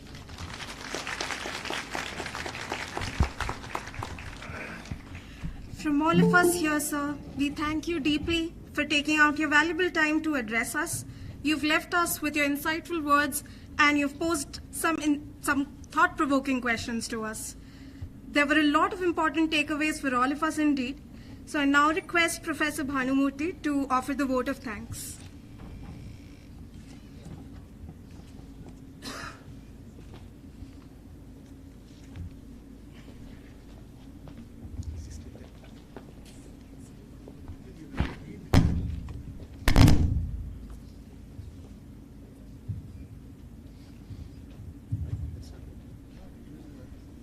So good morning, everyone. Respected dignitaries on the dais, invitees, paper writers, and other like members of the Indian Econometrics Society. Let me propose a vote of thanks for this inaugural session. And first of all, let me thank Dr. Bibek Dubroy for accepting to be part of this inaugural session and giving his thoughts on the Indian economy right now. And as he rightly pointed out, that I think a lot of research need to happen at the sub-national level. I think, sir, we want to tell you that there are many papers in this conference are presented where they are looking at not only at the state level, but also at the district level. So I think we have seen almost some 30, 40 papers that are concentrating on district level analysis. I remember Dr. B.J. Rao, when I met him, he was also insisting that we need to do research at the district level when I met you in your chamber, sir. So a lot of papers have been going to be presented at the district level. And I also like to thank the Vice Chancellor for hosting this 57th annual conference of the Indian Econometrics Society. As Dr. Ramanamurthy pointed out, this is a homecoming for all of us, actually, not only at a personal level, but also for the society. I don't know how many of you know that first conference happened in Hyderabad, and in fact, it is registered in Hyderabad. Okay, and it was started by none other than Professor C.R. Rao, and we are on the C.R. Rao Road now.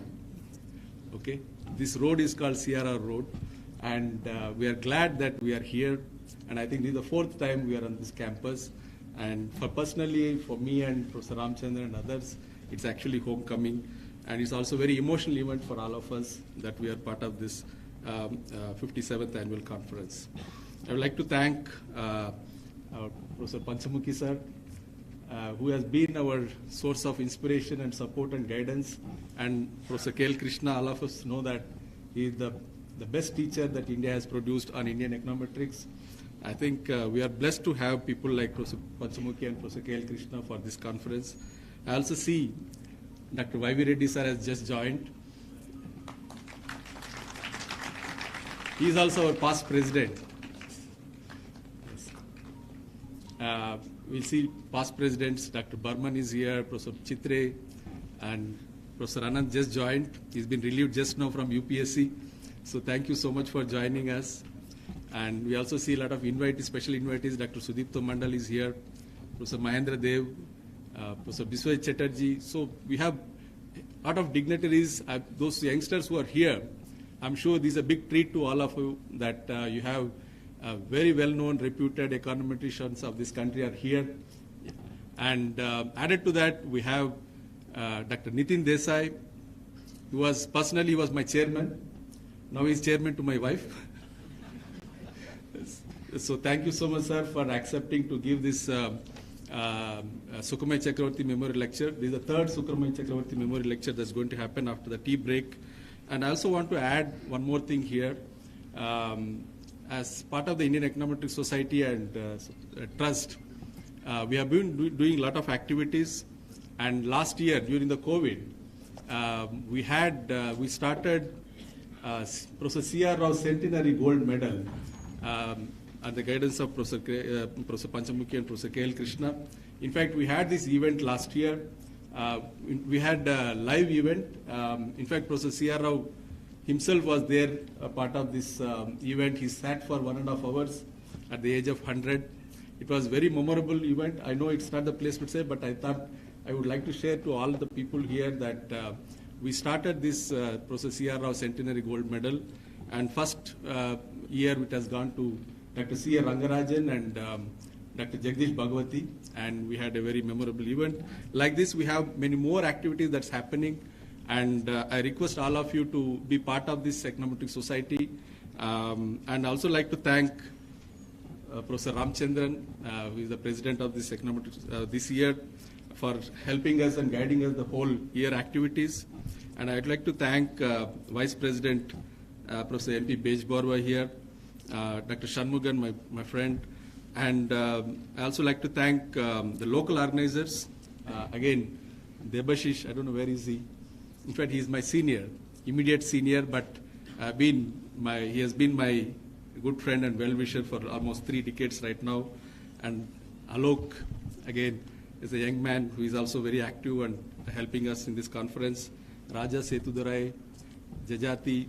So all of us, some way we are related to this department, and I think as I said, it's an emotional event for all of us. I'll also like to thank the chairpersons of all the technical sessions and the paper writers, Executive Council members, life members of the Indian Econometrics Society, and all the funding organizations. I know Debashish will thank all of them, but they have been supporting us every year. And also like to thank media for covering this event. So let me thank all of you once again, and I hope that we'll have a very productive and engaging discussion for the next three days. Thank you so much.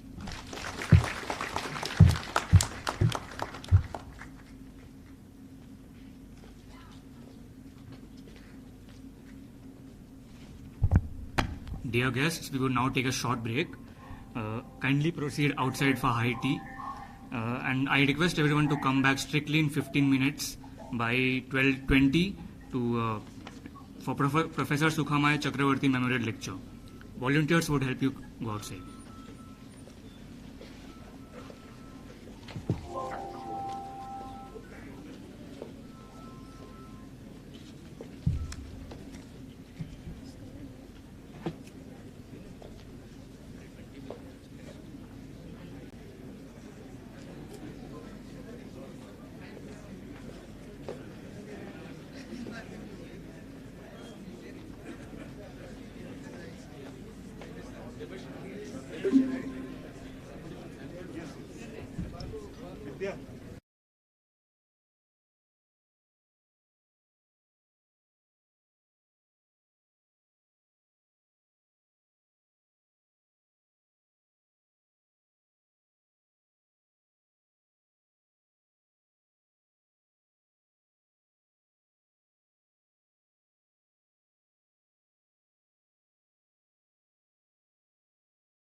Sir यहीं पे हैं, ठीक है। अच्छा कौन सा?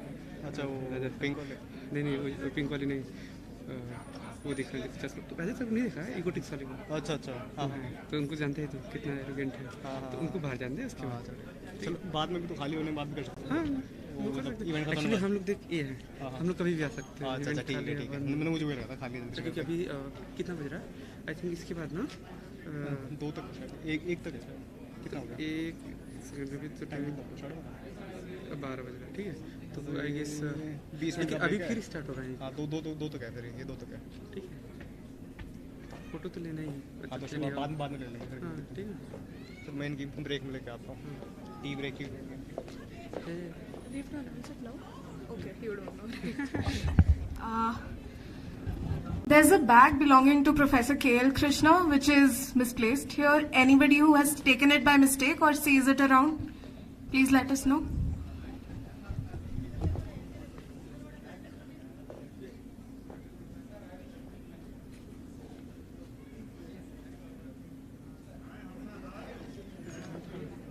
किसका bag? Professor यहाँ के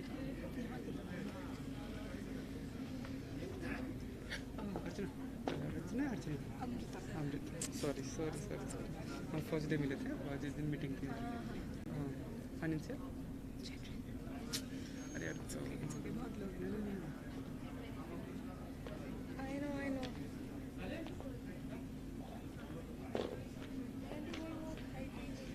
हाँ ठीक है।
bags there. Where?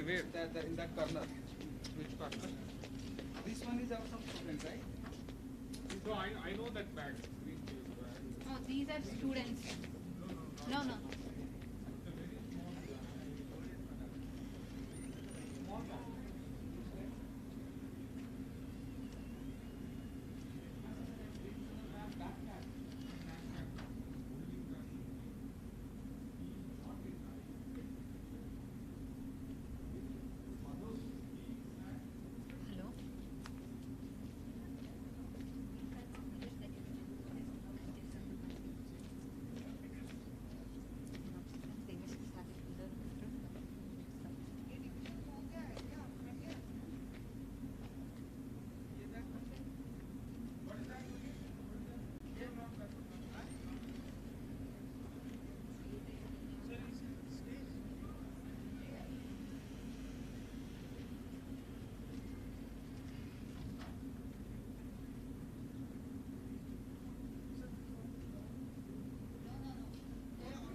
So we have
distributed.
Before we start, there was a small announcement. Inside a conference bag, Professor K.L. Krishna sir's bag has been misplaced somewhere. If anyone has it, kindly check and let us know. If by mistake it's gone to someone or anyone finds it anywhere, please let us know. It has important documents inside. Yes, sir. Keys. It has his keys. Kindly check.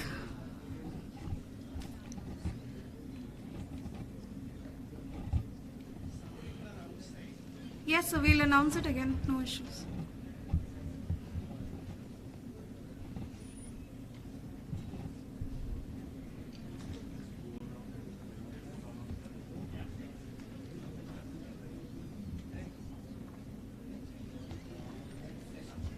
Start. Vidya, just ask people from outside to come in first.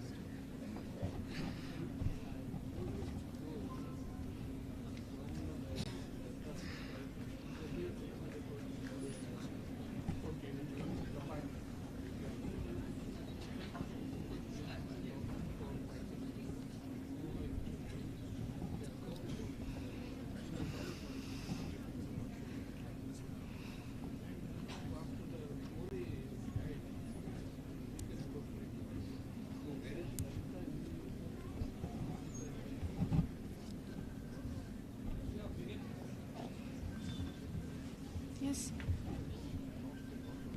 Let's try this. Yes, we'll begin. Welcome back, everyone. Kindly be seated.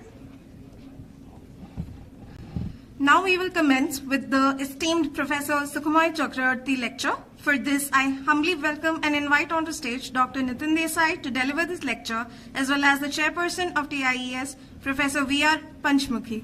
Kindly take the stage, sir.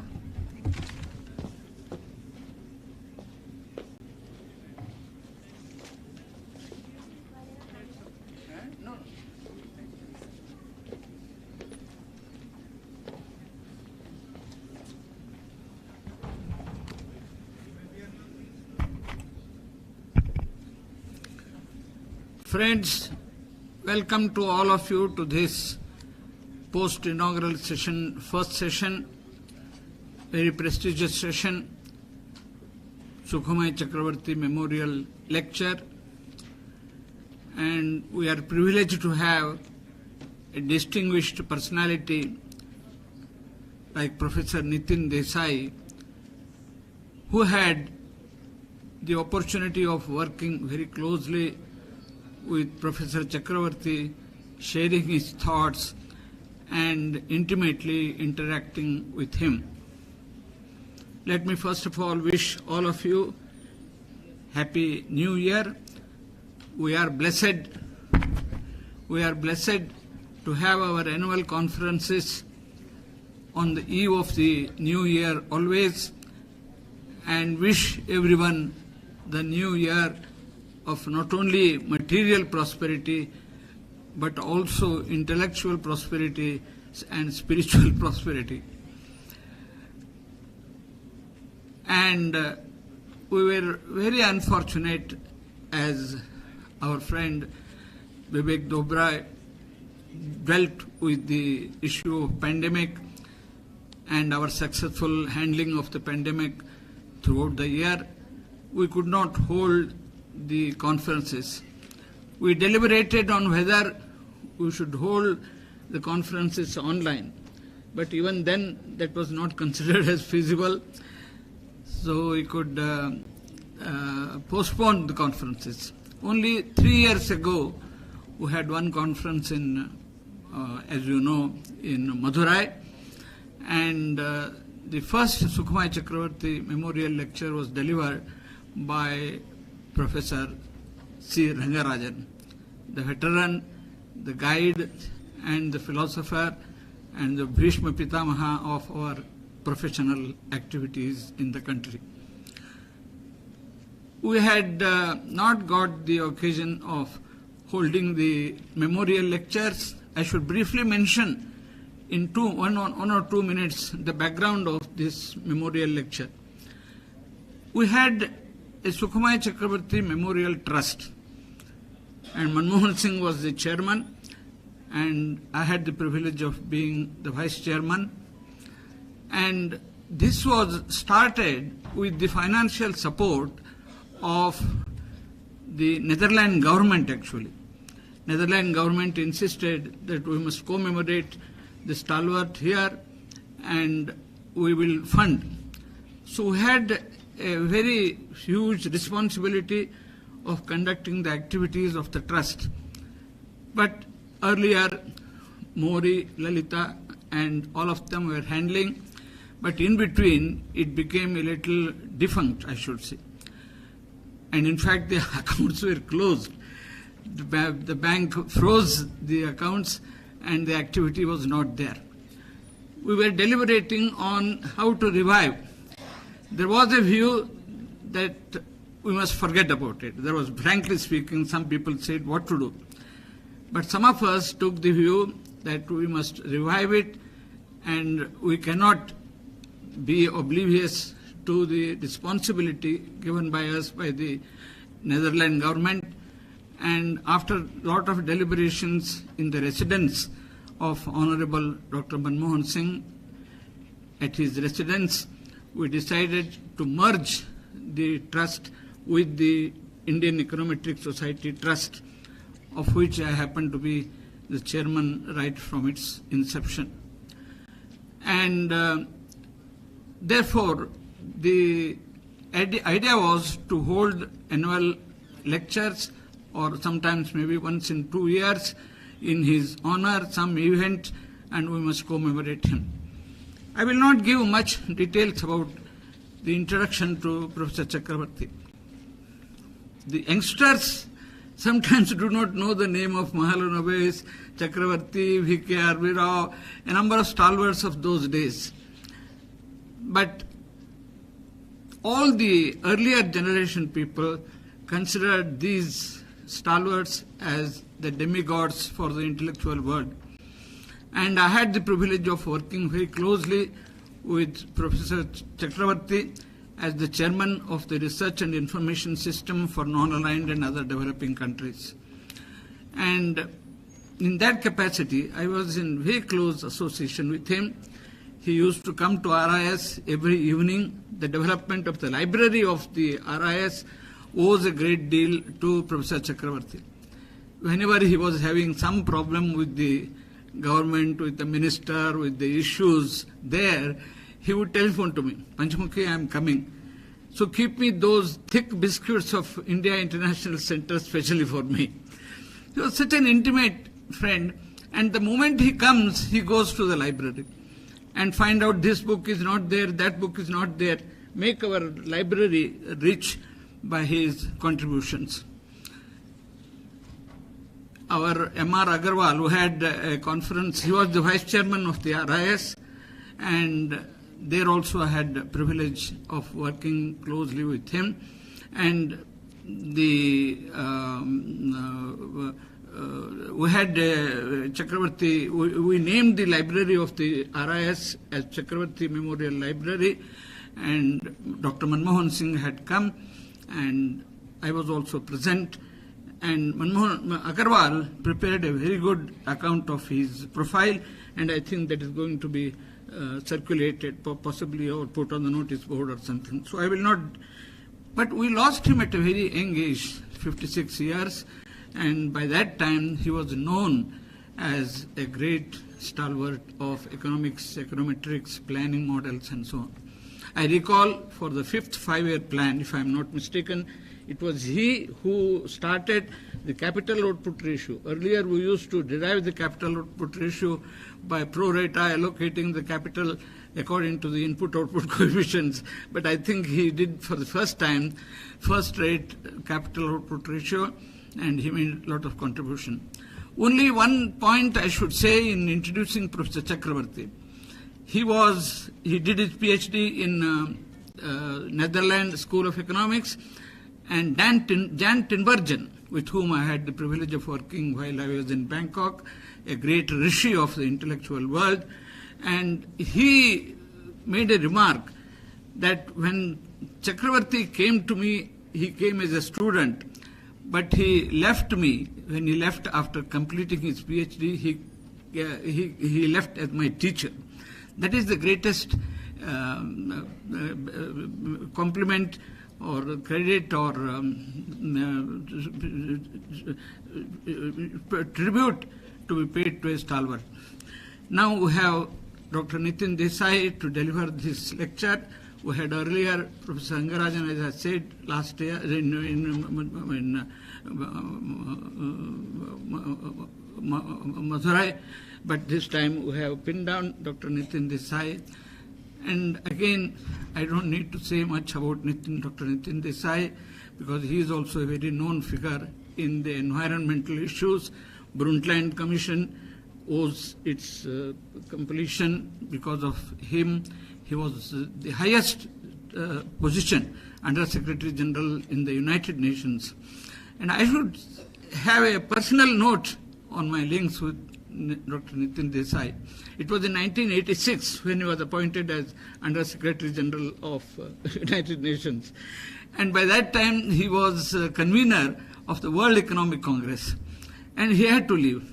And both Professor Manmohan Singh and Chakravarti were concerned with the Indian economic profession, and he said, I can't continue. Then they pinned down on me to be the convener. So the entire baton of organizing the World Economic Congress fell upon me. Though reluctantly I accepted, but it became a blessing in disguise. I had the privilege of meeting Dr. Nitin Desai also in his own chamber in the United Nations when I was Director General of RIS. We felt proud of him. and I will not say he will now speak about the great contributions of Professor Chakravarti and his own thoughts on growth and development. I know I have taken a little longer time than what was warranted, but I request Professor Nitin Desai to enlighten us on his thoughts and give tribute to Professor Sukhumay Chakravarti, the stalwart of the century. Thank you.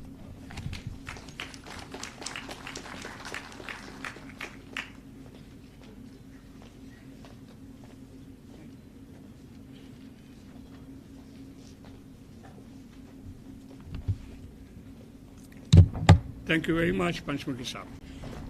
It's a pleasure to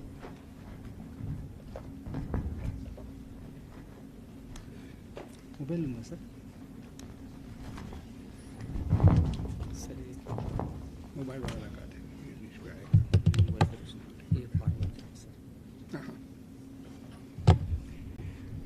Thank you, Panchmukhi Saab. It's a great pleasure for me to be here and see you again after so many years. We, of course, go back to his days in Bombay University. Let me begin first by thanking the Indian Econometric Society for inviting me to give the third Sukhumay Chakravarti Memorial Lecture. It's a particularly great honor for me because Professor Chakravarti was my mentor, and he is the person who allowed me to shift from a very narrowly focused private sector job into a broader focused public sector job focused on the public good. And this is something that has changed my life, changed my career. And is it? It's working? It's working? Can you hear me? Yeah, yeah, they can hear me. So I'd say that this, to be asked to give the Sukhumay Chakravarti lecture, to be asked to give the Sukhumay Chakravarti lecture is a particular pleasure for me. I first met him in 1971 when I just returned from England, where I was teaching. I was on the faculty of Liverpool and Southampton University. And he was in the advisory group of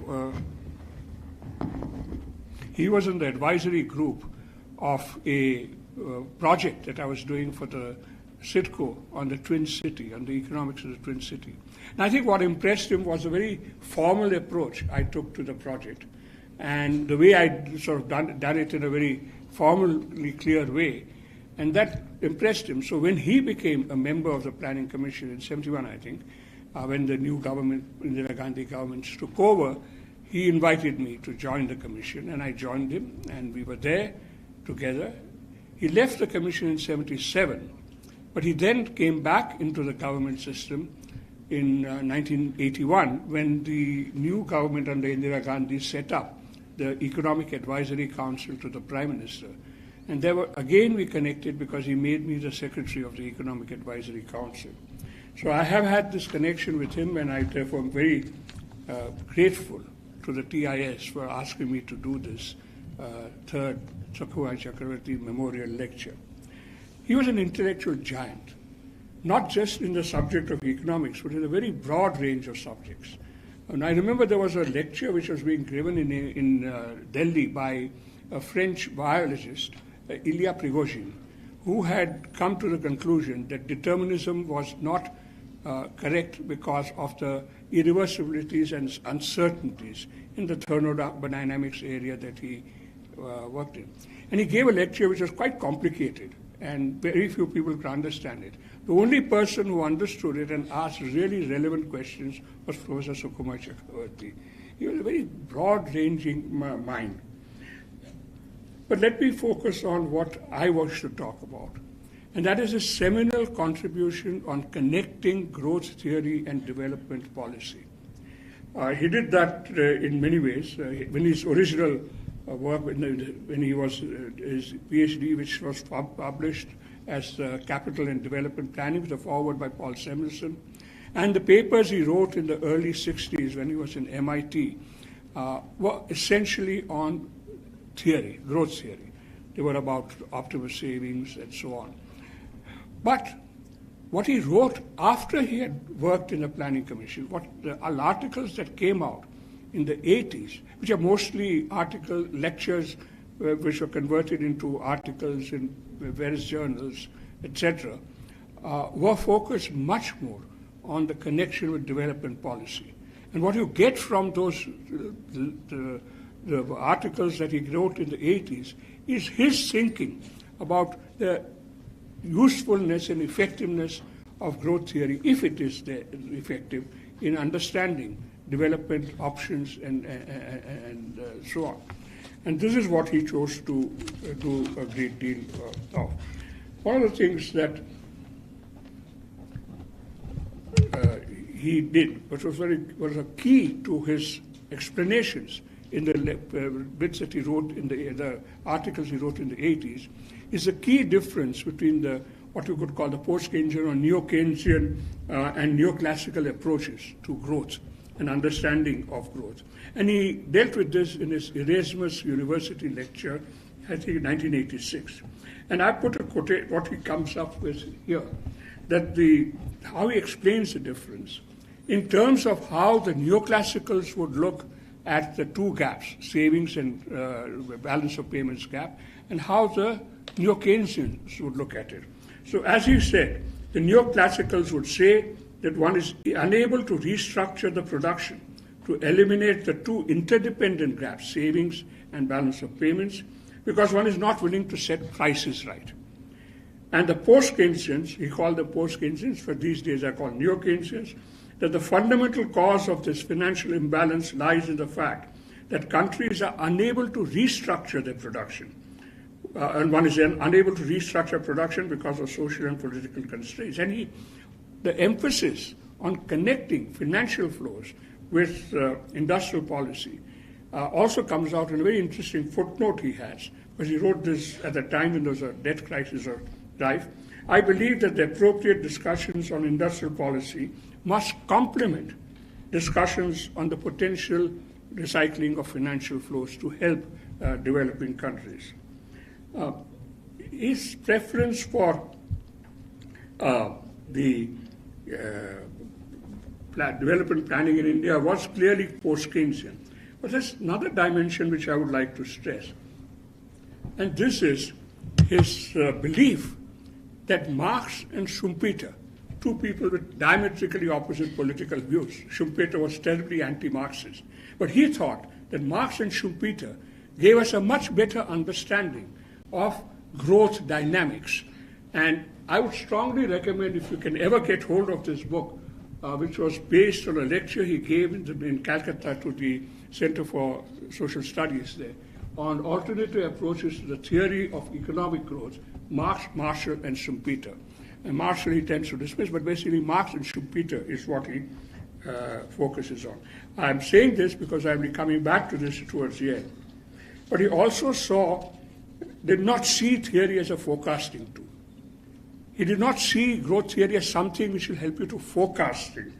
And his thought was that the principal characteristic of development planning,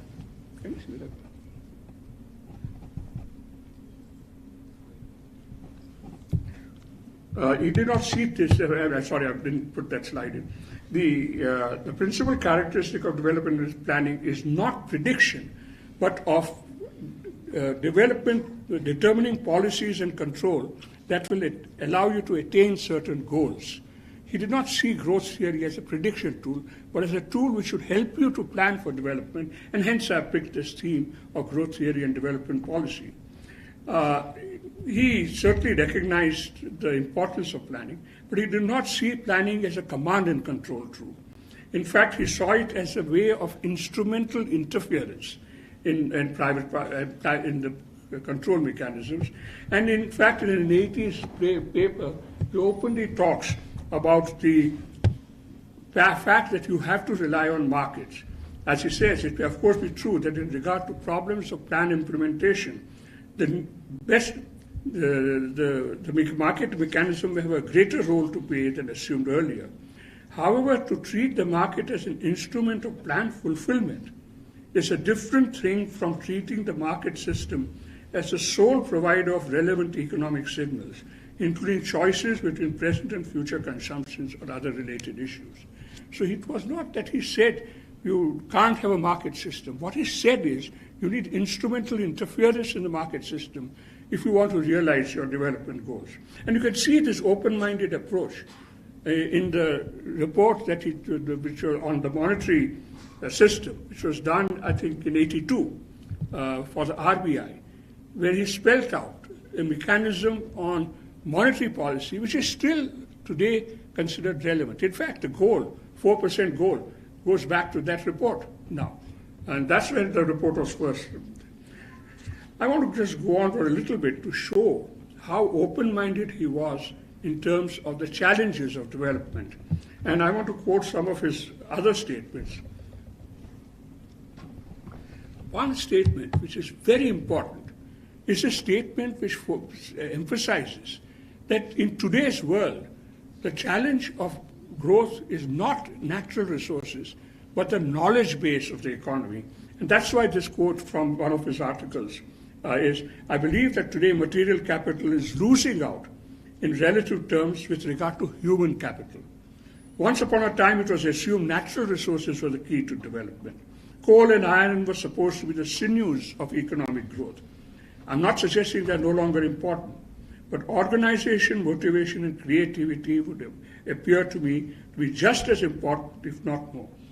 While we have acquired considerable skill and expertise in running complex, innovative industrial processes, our innovativeness as a nation is yet to be shown. This emphasis that he placed on the importance of the knowledge base for the future of development is something which was very clear. He also recognized, for instance, the importance of competition policy and also the extent to which you have to focus on the distribution of income. And so basically, he was a person who, particularly after his experience as a development planner, was somebody who really still tried to connect growth theory with development policy, but increasingly he was focusing on things which were not adequately reflected in growth theory as such. And he passed away in 1990. And had he survived, I believe there were certain additional issues he would have come up with. And there are two that I intend to elaborate on a little. One is the fact that the international trade system has been radically transformed over the past 30 years. And the second is that there is now much greater concern about the link between environment and development, mainly because of climate change, but also because of other issues. There's a growing feeling that you really have to aim at sustainability of development. These are the two issues that I believe he would have raised had he been around after 1990, and which today are playing an important role. Professor Chakravarty was a man who started life as a theorist, and then came into development planning and connected the two. I am somebody who spent 50 years of my life as a development practitioner, as a development planner, not as a theorist. So what you're going to hear from me is what would a development planner like to see in growth theory? I'm not a growth theory specialist. I would consider myself a development planner. I did teach growth theory when I was teaching in England. And if you ask me when I became a development planner, I found what the growth theory that I used to teach of any value in the work that I had to do as a development planner, I'm afraid my answer would be that I'm not very sure that it was of great value. But the challenge is to see what is it that is missing in this, and we can connect it. I would say the first thing that I would focus on is a trade dimension.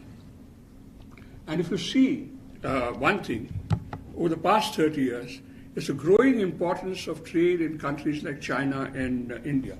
This is a graph in India which stops at 23, but actually if I look at the numbers, in 1991, the foreign trade to GDP ratio was 17%. It rose to a peak of 56% in 2011, and then since has dropped only to about 44%. And the whole point is to understand what is this due to? Is it due to trade and investment liberalization, which came in 1991? How much of it is due to exchange rate changes, which came a little after 1991? What about changes in the impact of the growth pattern of global trade? If I look at the standard theories of international trade, they're not actually that helpful in understanding this. If I look at some element is there. The Ricardian approach would look at it in terms of comparative advantage. That may be of some value. The Haxey-Ohlin would look at it in terms of factor endowments. But the Haxey-Ohlin theorem is factor endowments is what determines the direction of trade. And if you have an open trading system and free movement of goods, you will get factor price equalization. A very strange outcome of a theory, which is far from true. There are some improvements in trade theory which have come after that, more recent years. Avinash Dixit and Joseph Stiglitz and another paper by Paul Krugman have done work on the implications of increasing returns and product differentiation on trade. Incidentally, Paul Krugman got a Nobel Prize for this. In my opinion, Avinash Dixit should also have gotten it, because it's really Avinash Dixit who did the original paper from which much was derived. And now, the difference that increasing returns causes is that you start getting trade within a sector. Comparative advantage doesn't tell you that. Whereas this explanation allows you to explain why one country exports, say, SUVs to another country, and that other country exports smaller cars to that first country. That is not something that is easily explained by the comparative advantage, but it can be explained by the principle of increasing returns, which creates a possibility of the comparative advantage. There are also questions that could be raised about firm-level advances and so on. But the real big change that we have to take into account in understanding growth and certainly in shaping development policy is the growing importance of trade in intermediate goods, which now accounts for about 52% of international trade. Now, this is a type of specialization which is very different from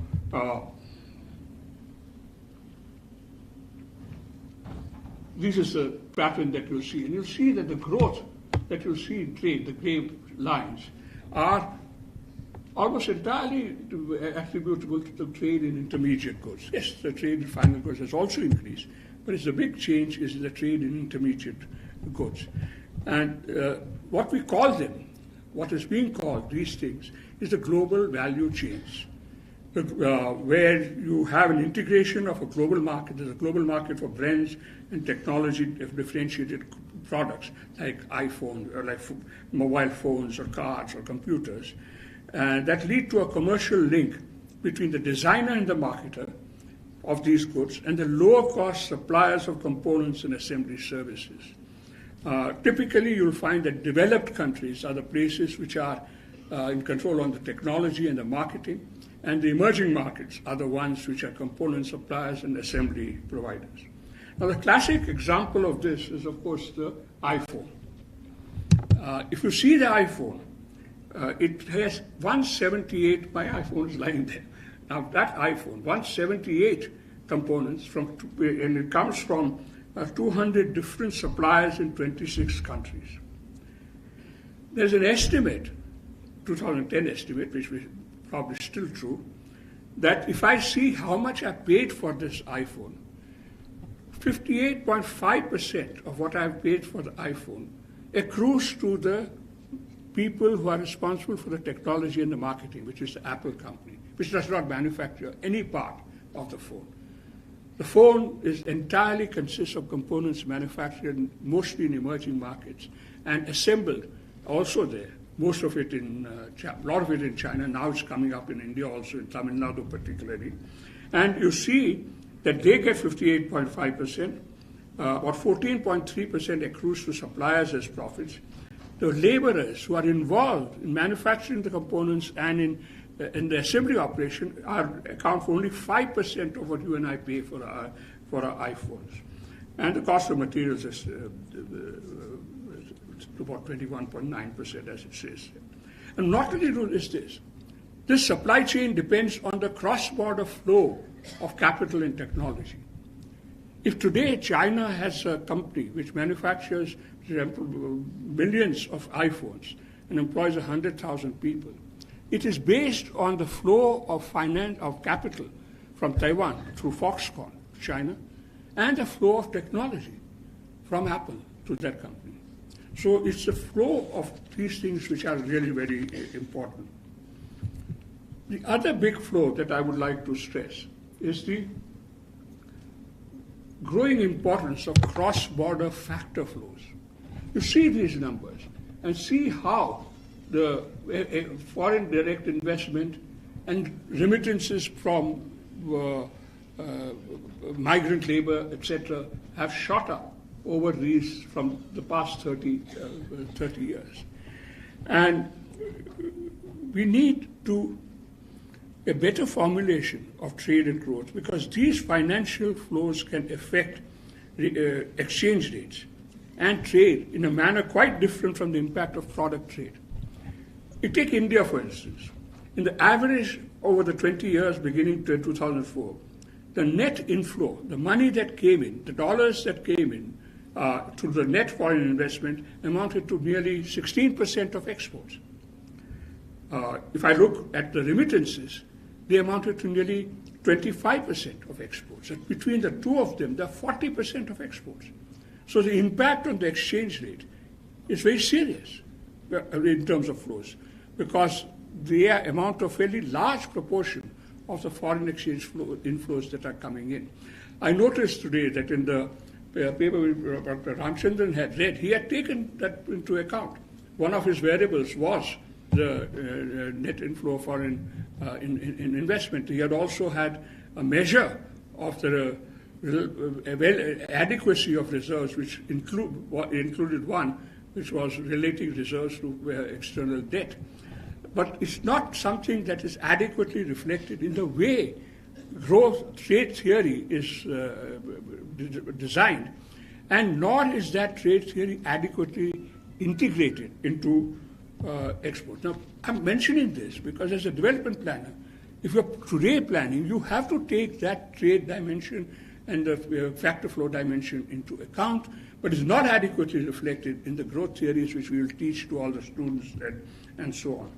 So besides the trade, financial flow, there's the cross-border movement of both temporary and permanent migration of semi-skilled, skilled, and professional workers. And the demographic trends are such that this will even increase. And as I said, it amounted to quite large. And it's quite large as a proportion of savings in India.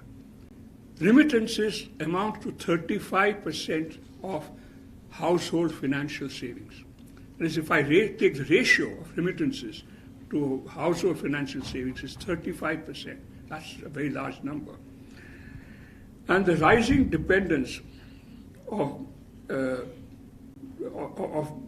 global value chains on the movement of capital and labor is something which requires a reformulation of international trade theory. But if you can't necessarily wait for this, there are many other changes that you would have to take into account in this, and I'm not going to list all of them, but there's one which is, I think, important, and that is the changing geography of trade. The first map that you see, in the year 2000, the red marks are the countries whose principal trading partner was China. The second one is the same, and you see how vast is the change in the countries for whom China is the principal trading partner. The US is the principal trading partner with just a handful of countries now, compared to what it was in 2000. This changing geography of trade is something which is not that easy to integrate into the theory. It certainly is very important and relevant for development policy. For instance, a country like India has to start looking east. Maybe not to China because you have all sorts of technical, political problems with them, but east also means the rest of the Eastern Asia. There are other issues that I could deal with, like the growing importance of e-commerce, but I shall leave it at that. So what I would argue is, that if I want growth theory to be useful for development policy, then we must start integrating international trade more completely into the way we articulate growth theory, because of the huge importance of trade in, say, in countries like India and China, and that we must also recognize that it's something that involves not just the movement of goods, but also of factor flows. This is what one of the main issues that I would argue with as far as reforming growth theory is concerned. The second issue, which is a little more close to my concerns at heart, is the impact of growth on environment and natural resources. We've had issues of climate change, which I'm sure all of you are familiar with. There are issues of land degradation, water scarcity, air pollution, biodiversity loss. And these were treated as things which the environment people handle.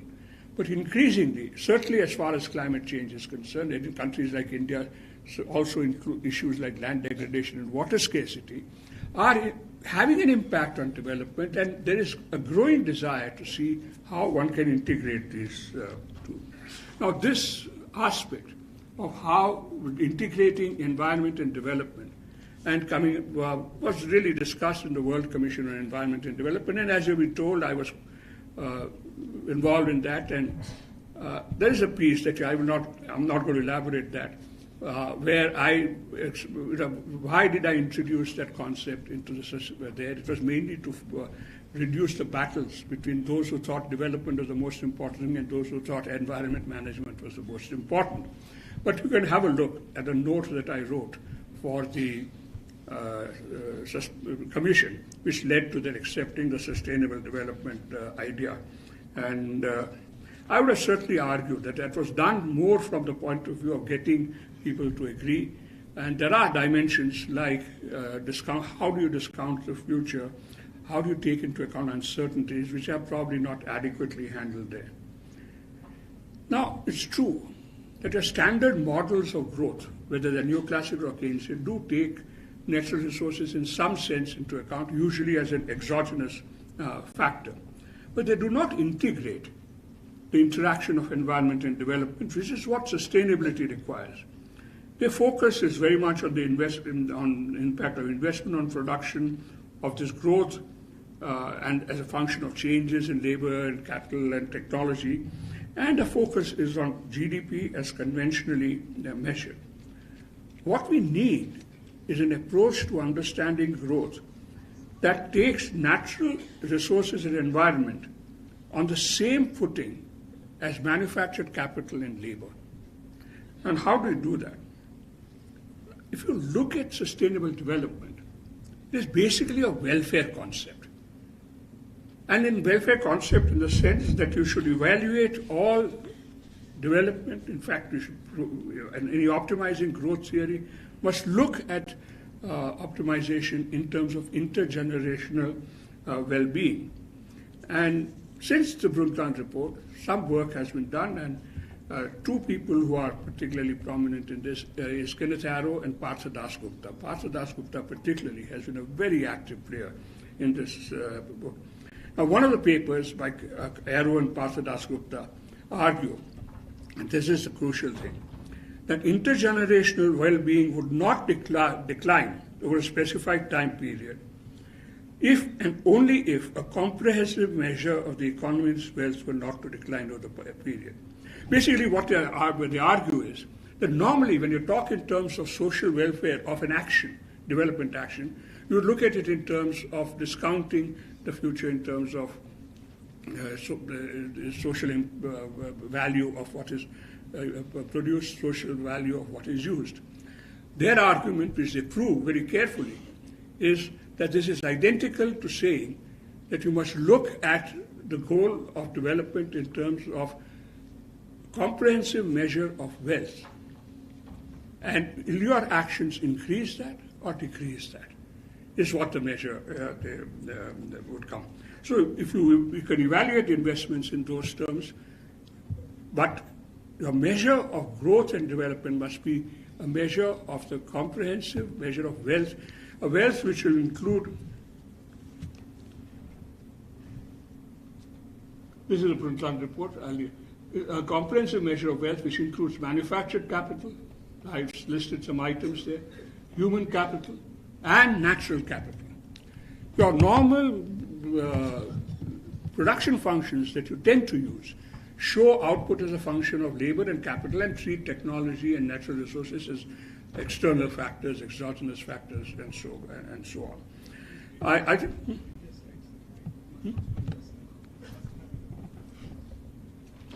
What do you want to change them? No. Well, I didn't. That was what I was just reading out about the intergenerational issue, and that's a Brundtland report. They will circulate the slides, so you don't need to photograph them. And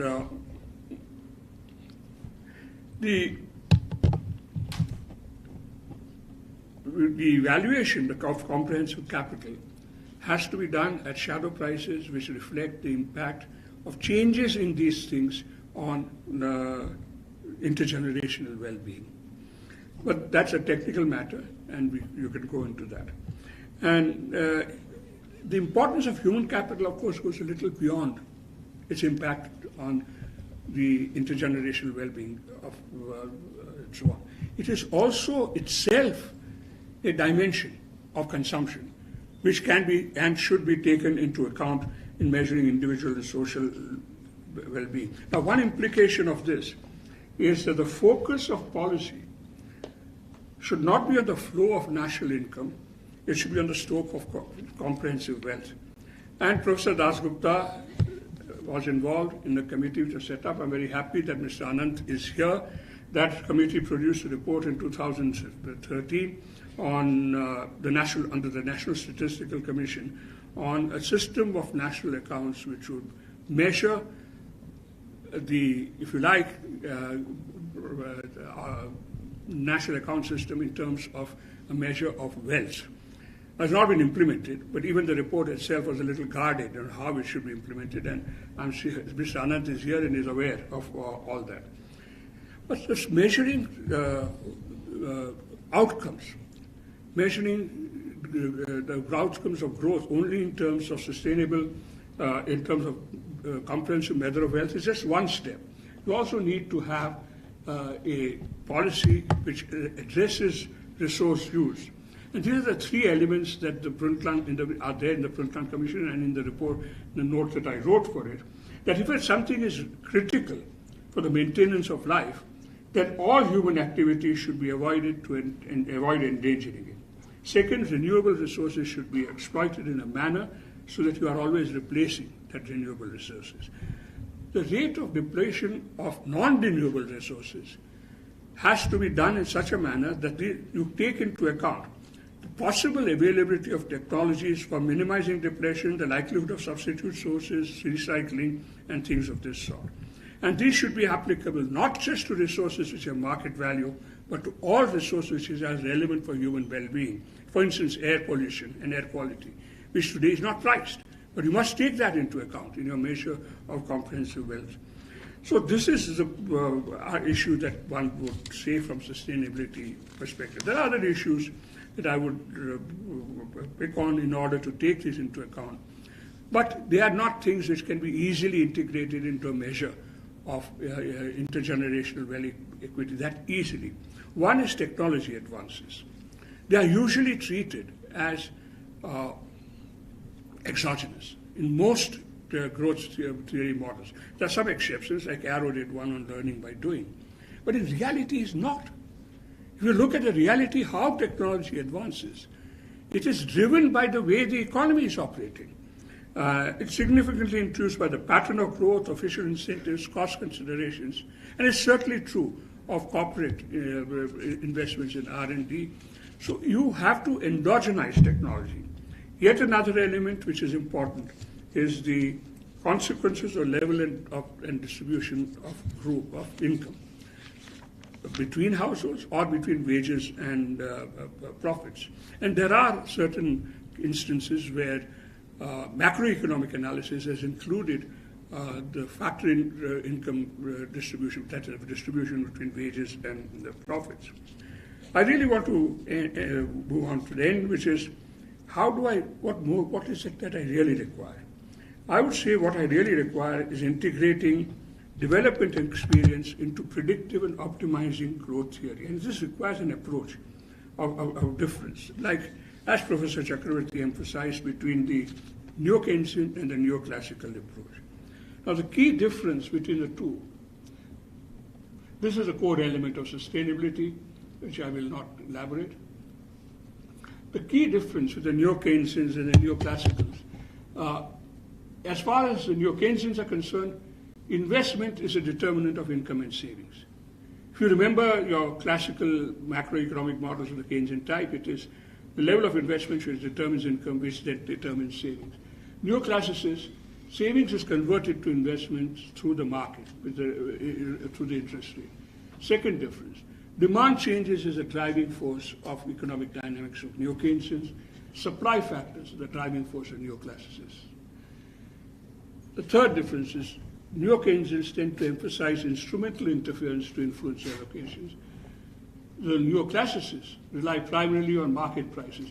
The first picture is that of Keynes, the second one is of Marshall, which is what and the usefulness of the Keynesian approach comes across much more sharply when you look at it in terms of you start taking the distribution of wages and profits into account. And here I would strongly recommend that you have a look at a model by Richard Goodwin, which combines cycle theory and growth theory. And what he argues is it connects the rate of wage increase with the rate of growth and the impact of this on the share of profits and savings.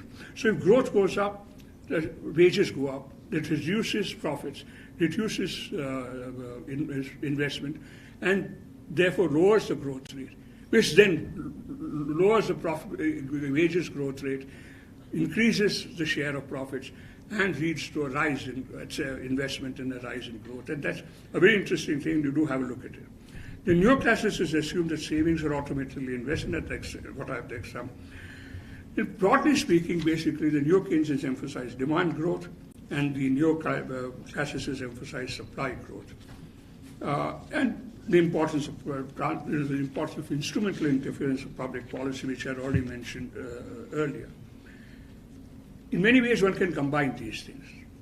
But the most important thing is most formal economic theories, whether it's neoclassical or neo-Keynesian, are based on the assumption of equilibrium in all markets.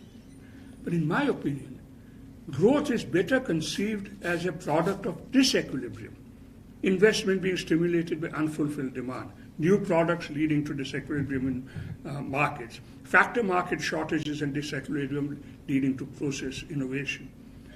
And the key to disequilibrium lies in the role of entrepreneurship. Entrepreneurs are there always to disturb our market equilibrium, not to live within that market equilibrium. And if you move beyond neoclassicism and factor markets, and one could certainly take into account who are the economists I would look to. Four: Marx, Schumpeter, Keynes, and Kalecki. Marx and Schumpeter. Now, Marx not from a political perspective. I'm not trying to argue for the Communist Party of India or any such thing, but Marx from his explanation of the dynamics of capital in terms of its perpetual search for gain, its perpetual search for new markets, is an important dimension of understanding growth dynamics. Schumpeter, because of his theory of creative destruction, that what happens in any capitalist economy is there are a new entrepreneur who wants to enter, develops a new technology, a new business model, and then disturbs the market. Old technologies become obsolete, new technologies come into play. And that's what basically Keynes, of course, was because of his focus on investment as a driver of income and growth rather than savings driving investment. And Kalecki, because he emphasized the distribution, he also did a lot of work which was very similar to Keynes. But the main thing that I like about Kalecki is the way he specifies the distribution of income between wages and profits is a key part of understanding macroeconomic dynamics and growth and cycle dynamics, something that even Richard Goodwin did. So you will notice that all the people I tended to quote are people who are wrote 60 to 80 years ago. Now, that was a time when there was a really serious discussion about basic economic principles. And the people I'm quoting are people who challenge neoclassical economic thinking. And my submission is we need to go back to these basics and add to these new developments, like the transformation of international trade and factor flows, the impact of this on growth, the endogenization of technology, the changing distribution of income, and a welfare analysis of growth that relies on long-term sustainability. In many ways, this was anticipated in what you heard in the morning when the Professor talked about linking theory and technique. That is something which is also what I'm talking about.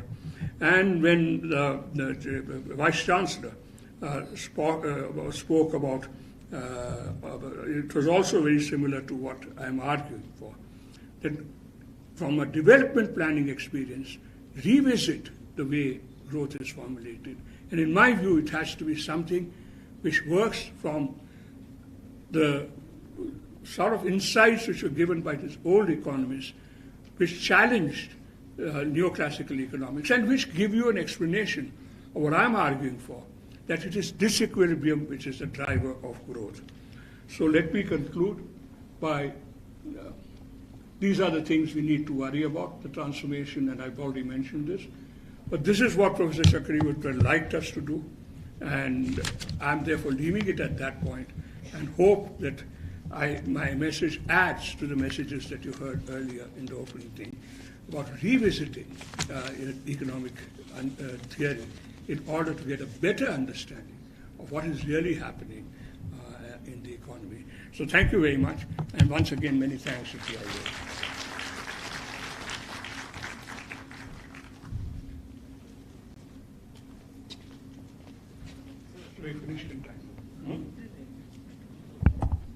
Thank you, sir, for delivering this prestigious lecture.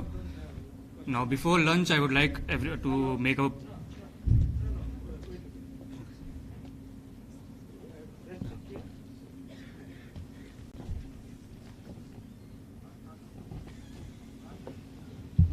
Hello.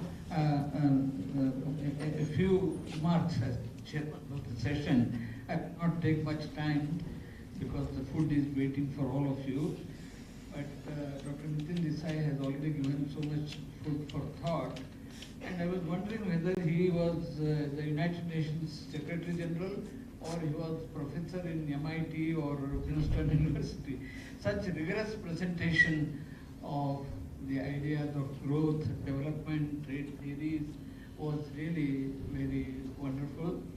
And he has kept Professor Chakrabarty's contribution while deliberating on his views and on the development of the theory in practice. This growth and development has been a very passionate subject right from the beginning of the growth subject, growth theory, because always growth is considered for national income, development is growth plus. It's not just growth alone, it is growth plus. And in international trade, all these theories develop and become the occupation of the professionals for a long time. Heckscher-Ohlin theorem. Though there was Leontief paradox and a number of problems with Heckscher-Ohlin, but it occupied the central subject for research for a long time. And then until when human capital came, it became totally questionable thesis for trade theory. Even at that time, a number of theories of trade developed, questioning the Heckscher-Ohlin theorem and other dimensions. But the growth development, trade should be an integral part of the growth strategy or development strategy is an important issue which Dr. Nitin Desai pointed out. In our system, earlier we started to by considering growth as a negative element in the growth process. Growth is balance of payments deficit, imports. But imports playing a developmental role was for the first time, I have the hobby horse of telling that in Alexander Committee report. At that time, I was a member secretary of that committee on import-export policies and procedures, which specifically mentioned that imports have a developmental role to play. So we liberalized the imports, we brought a number of products under OGL and reduced the tariffs and reduced the licensing system. The first liberalization, dose of liberalization started in 1977, though later on the crisis-driven liberalization was in 1991, I should say. But trade has an important role to play. The trading system occupied our mind for a long time. WTO came to liberalize the trade because the GSP and other policies of the developed countries made Korea and other countries have inroad in the markets of the developed countries, and they did not tolerate it, and so they say we must liberalize. Then they later on went to the extent of liberalizing the capital flows. The multilateral agreement on investment was mooted. But you know, it's very interesting, ironical, puzzling to find that WTO has now had its own death.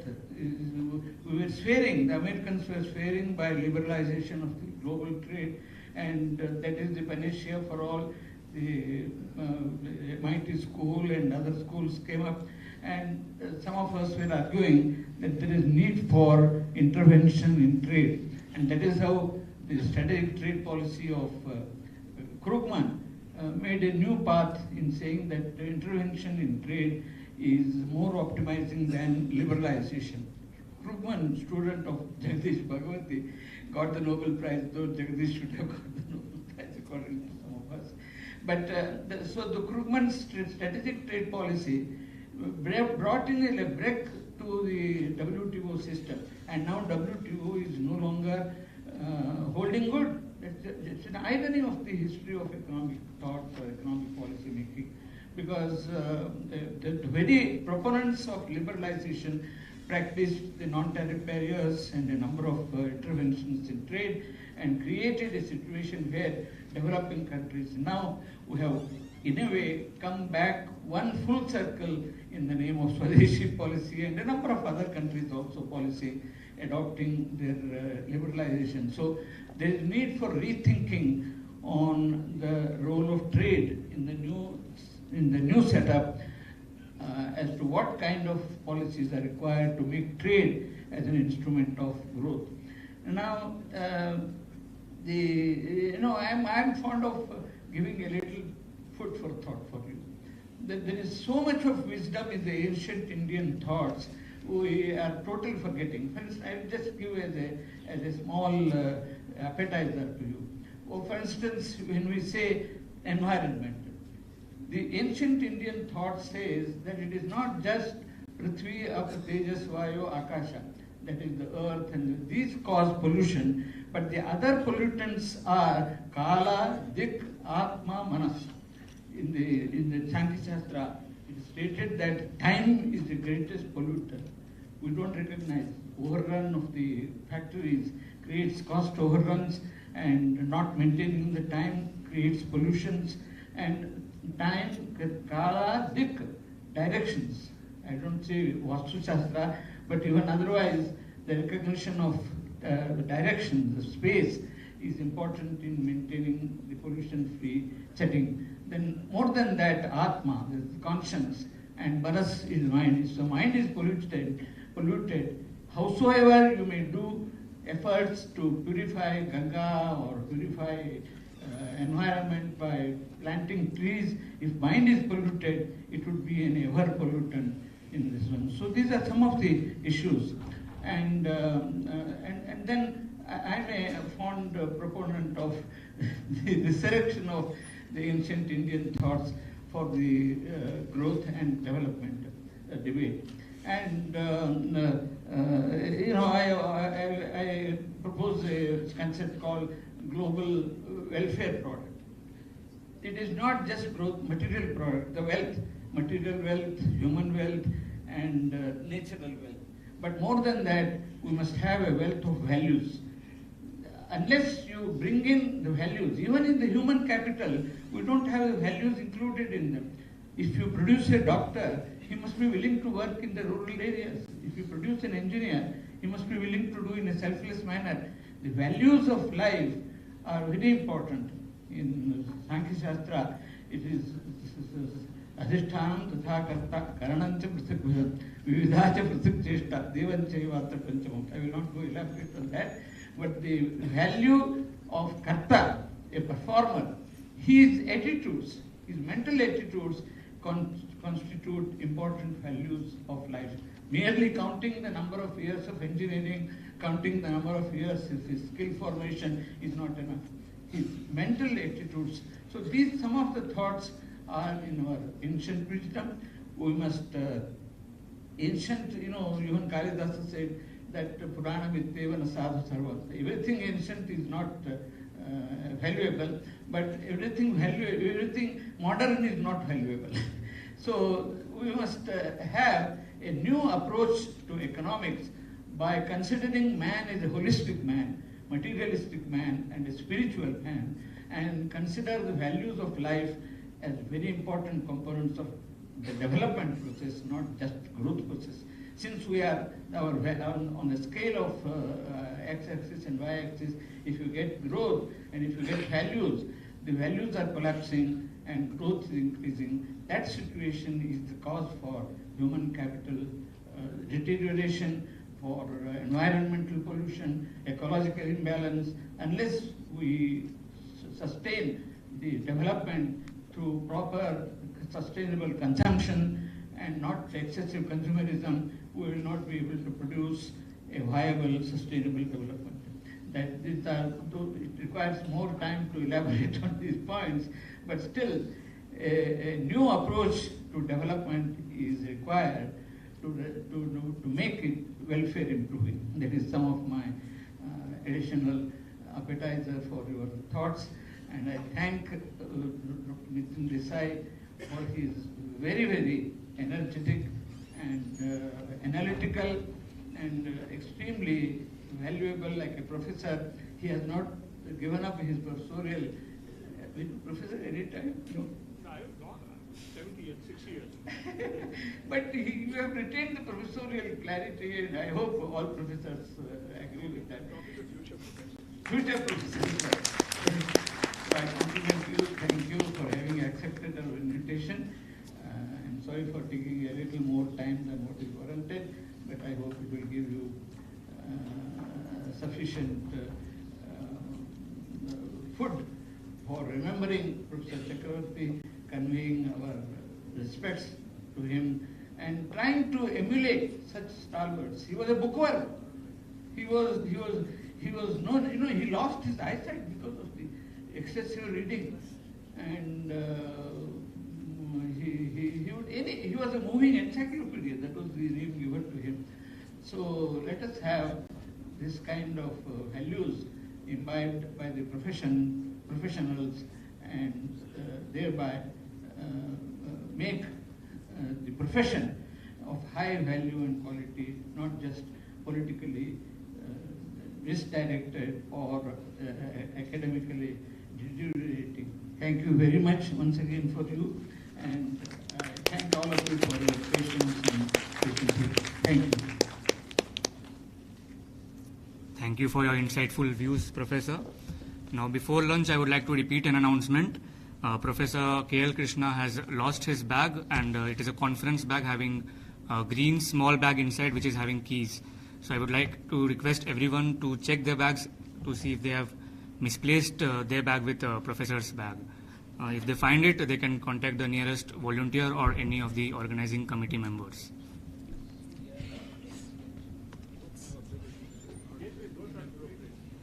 So we've checked that it's not there. The next lunch. For those going for lunch, buses. Yes. Yeah, buses are available right outside to take you to Lakeview Guest House for lunch. And after that, we have a special section in Zakir Hussain Lecture Hall Complex at room number G9 at 2 p.m. Thank you. May I request the attention of all the participants, please? There are some couple of announcements. From here, we are proceeding towards the launch, and the launch venue is that in our Lakeview Guest House.